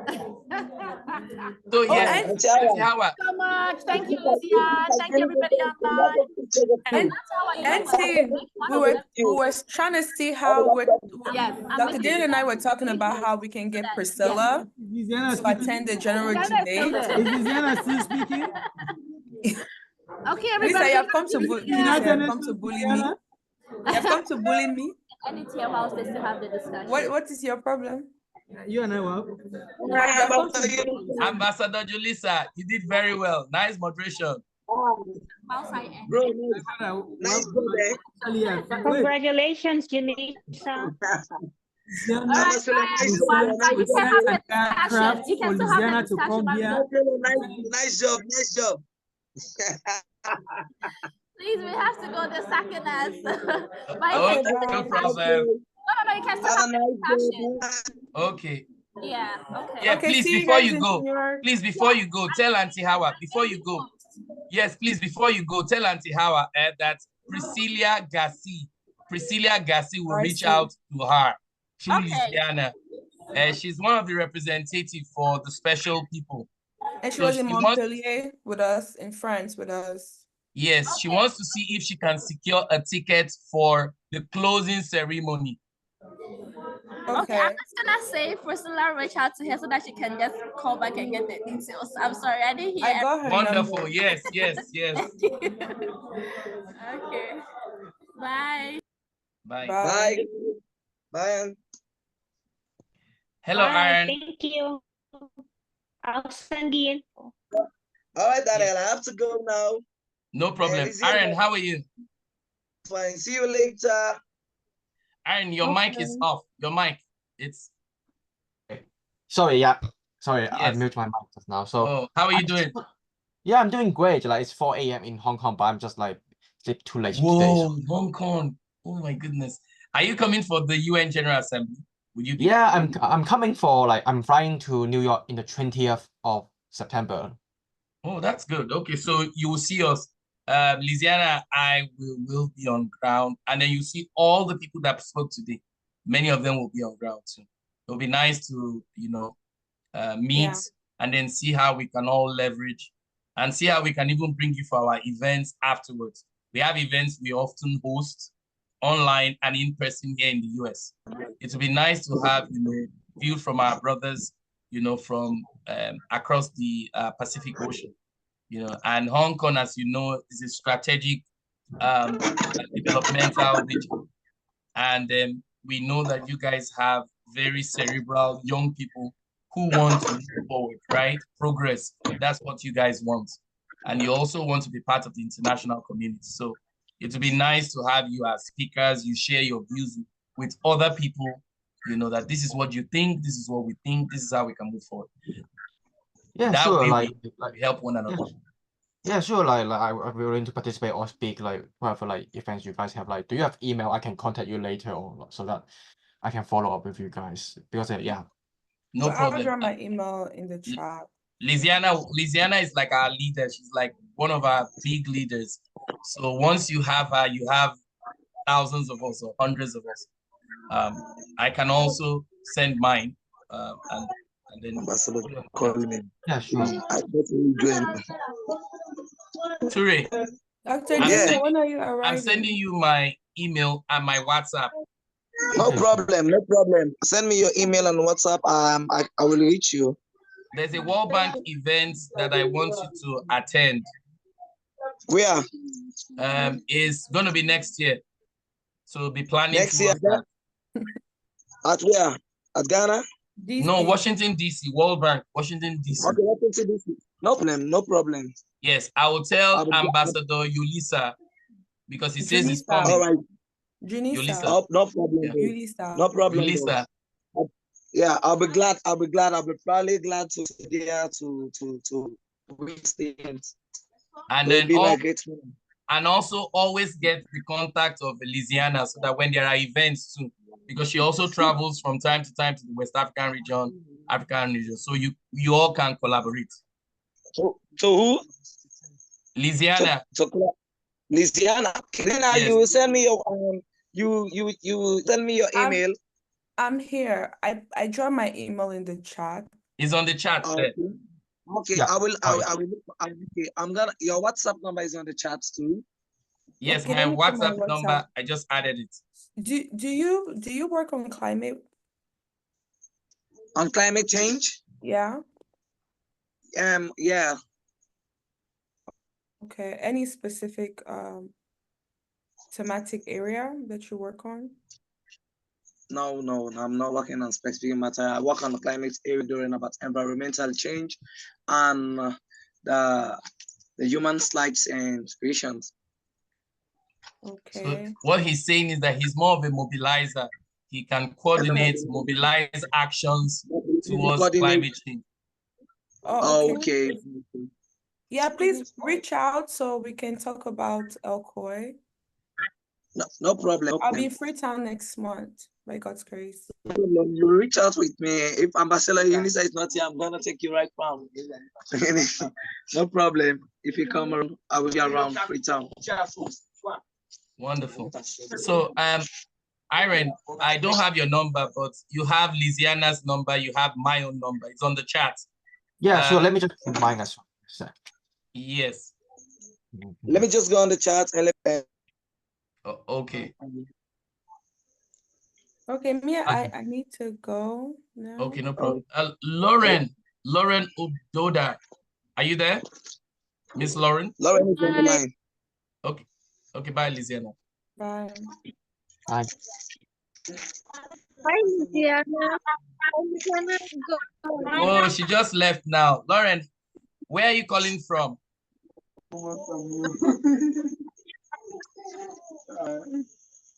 Lauren, where are you calling from? I'm calling from Lebanon. Is that in Sierra Leone? No, like I'm calling from Lebanon, but I'm from Kenya. Oh, you're calling from Lebanon, you're from Kenya. I'm here in Boston. I'm here in Mm-hmm. Boston in the US, but originally from Nigeria. But I work here as a clinical research person, and I run an NGO, and I work with the UN in some areas, climate change, and I work with the African Union. I'm the African Youth Diaspora Coordinator in the Office of the African Youth Envoy, Her Excellency Chindo Mpipa. Yeah, but we're rounding up our tenure. We're finishing it's a 2-year tenure. So we're rounding up our tenure. So there's a vacancy there I can fill. Yeah. Yeah, so, but are you coming for the UN? Irene is coming for the UN General Assembly that is starting on the 20th. He's going to attend, obviously, 20th and 21st events. I don't know whether he's booked for the Summit of the Future, the 22nd. Yeah, I'm booked. Okay, so he's going to attend almost everything. For the, are you coming, Lauren? No, like I'm going for the One Young World in Canada. Like I'm a volunteer there, so like it's That's clashing good. the weekend. Yeah, the one in Canada. Yeah. Oh, that's good. Okay. It's a volunteer, but I received the link to the event for, I don't know, for the DGC something, but I haven't registered because the email is saying if I register and I'm not there for future events, I will be ineligible. Yeah, ineligible, something like that. Ineligible. Yeah, but there are some events that are online now. There are some UN events. You don't even have to physically there. This is part of the UN General Assembly, and all of us attended. I have registered 100 of them online, including these Junisas that Junisa like sent us an event to. Very good. To kind of go online, yeah. Okay. Iran, is that your WhatsApp number? +447375121189. Yeah, like because I used to study in UK, so I haven't changed back to the Hong Kong like country code, so that's why 44 like. Okay. But if I text to this number, you'll get a WhatsApp message. That's what I mean. Yeah. You'll get it. And awesome. Yeah, because you will need that when you come here. WhatsApp works well here too. Yeah. It's fine. Like this WhatsApp work perfect for me. Like I in my name card I also use this as the WhatsApp number. I like wonderful. To connect with everyone in the summit. And yeah, by the way, have you get to set special event ticket yet for the Summit of Future? Yeah, I have a calendar. Okay, I can text you the one that has all the calendar. It's about 70 PDF page. The one that has all the calendar. And you can also go to their website and you see the PDF file, the full, they call it program. Okay. We might send me that one because I don't think I saw the brief. I saw the just the general. No, they are now more specific. You remember before then, they did not have specific dates yet, assigned venue, but now almost everything has been populated. They have close to about 200 events. Some are running concurrently. Yeah. Let me see which 70 pages. Okay. See. Let me see. I only see the provision program. That's what I saw. Provision, no. Provision has been on for some time. Okay, don't worry. Let me look for the link. I'll send it to your WhatsApp. Okay, sure. Yeah, thank you so much. You're welcome. Okay, have a great day. And then Aaron, there are also other side events. There are also UN events because all the events can take place inside the UN. There are actually side events where UN officials, the UN Secretary General will attend outside. So don't only look at the ones inside, and then also target the ones that has to do with Hong Kong. And when you come in, make sure you visit Hong Kong Permanent Mission. It's somewhere in New York. Just show yourself, oh, you're one of the delegates. They'll welcome you. You know, they may even add you as part of their entourage. You even have better opportunity to go inside the real UN. Oh, okay. Yeah, I get what you mean because like for us, we don't have Hong Kong delegate. We only have the China delegate. So I probably yes, go you have China delegation, but you have what they call a desk. There's an out desk. Just Google it. There's an out desk. Out desk. Okay. Yes, where you can make entries as a Hong Kong entry. Yes, it's Chinese, but there's a desk officer for Hong Kong. China delegation. Yeah, I'm pretty sure like China delegation will have some event they host. I'm pretty sure they will be. But yes, they will. So just let them know. You understand? Because I've seen someone who is a desk officer for Hong Kong, and that was 2019. So I know what I'm saying.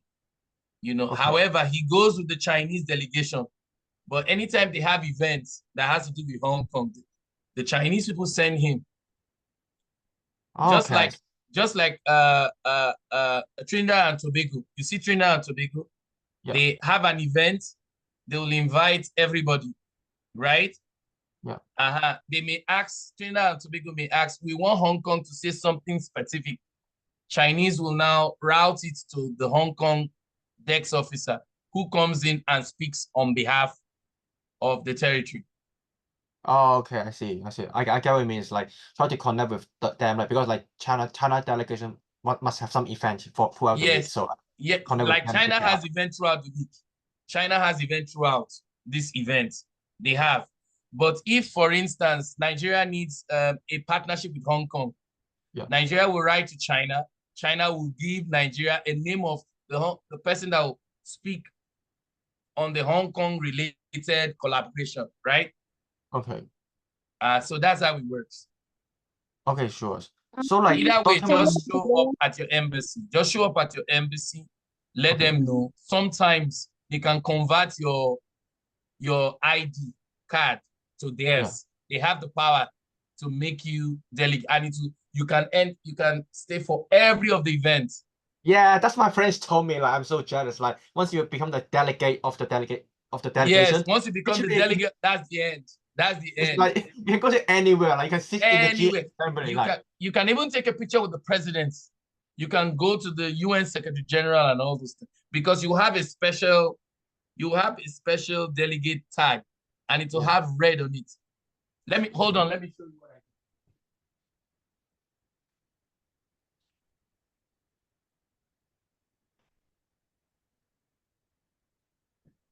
do. Can you see? Oh, okay, yeah. So if you are a delegate, this is N as in Nigeria. This will be D, and it will be red. That is a good one. This is good too. I can go anywhere, but there's a limit. I can't badge. There's some places I cannot badge through. Yeah. But with the D, it means you're a delegate and you're a diplomat, or you are with a particular. So many of the countries, like my own country, they already have the people they will give this, but it will be a D. Okay. But for me, I can come in, I can see anybody I want to see, but it will be appointment based. I'll have to call somebody to give me a pass permit for me to even go and meet at a particular level. And I cannot go into the 4th floor. I cannot go into the UN General Secretariat stuff, but I can be within the UN building. I can engage. I can go into any diplomatic mission, US, anywhere, as long as I have this. Because at the back is a barcode that has all your details. So when you swipe on the door, it shows who you are and things like that, and your authorization. So, but no problem. Many people will have, like you now, you have what we call a paper. It's called a paper pass. Only for those days. And that's what you have. And then you will collect it when you come down. There's a place where you go, to collect it. Okay, no problem. I just wanted to give you a heads up how it is. So you need to know where to go and collect your pass. You can convert that paper card to something like this. Okay. But you should have done that ahead of time, because they also have a time they cannot print again. There's a time that member nations can't print this again. Okay, I see. Yeah, so it's the paper one that is easy. Paper can be printed within 24 hours. So, but if you reach out to them on time when you land, if there's still a chance, they can do this for you. They can also give you what they call a temporary permit. So it will be a special paper from your paper, but you can go with them. Yeah, because like it's kind of very interesting when I look at the special credential, special permit, like for the Summit of Future. There are only 7 organizations from China, which I'm so surprised. Out of 700. Yes, only 7. Because the Chinese government gives final approval, and those 7 have been working with Chinese government since the beginning of the Summit of the Future. Summit of the Future started in 2019. China has been very instrumental to this planning. Just like 173 countries have been instrumental. It was an agreed stuff that the SDG is about to end in 2030. In 6 years' time, SDG will end. But we can't see a lot of things. It's time we do what we call evaluating where we are. So you can know whether you need to speed up, what is causing the trouble. And not only that, if you notice, there have been a lot of wars around. So those wars have really set everything UN believes in. They've upended it. UN has pleaded, everybody stop war. They're still fighting. UN has said release theirs. So people are getting worried that the multilateral agreement, those things that were signed in 1948, everybody's just doing his own thing. So they all agreed now that this summit, that's why they call this Summit of the Future once in a lifetime. I don't know if you've been seeing that kind of comment. If you read the letter well, the concept note for so you will see is a once in a lifetime in a generation. So in the last 100 years, nothing like this has happened. Something like this happened that brought about the United Nations. It was a summit of the future like this. They now agreed that in 1948 we'll now have a UN. So that we are now going to reproduce something like that. But this time it's now to tell our people, see, there has to be a way we behave ourselves. Everybody respect yourself, respect people's position. You can't be invading people's country. It's not helping, So surprisingly, Russia agreed to it. But you see, it's always easy to agree to something, but doing something is a different thing. You understand? Yeah. Okay, I'll see you later. Yeah, see you later. Don't worry, we'll be chatting. I know all these diplomatic things. Yeah. Yeah, sure. I'll catch up with you in New York. See you. Bye. Yeah, bye.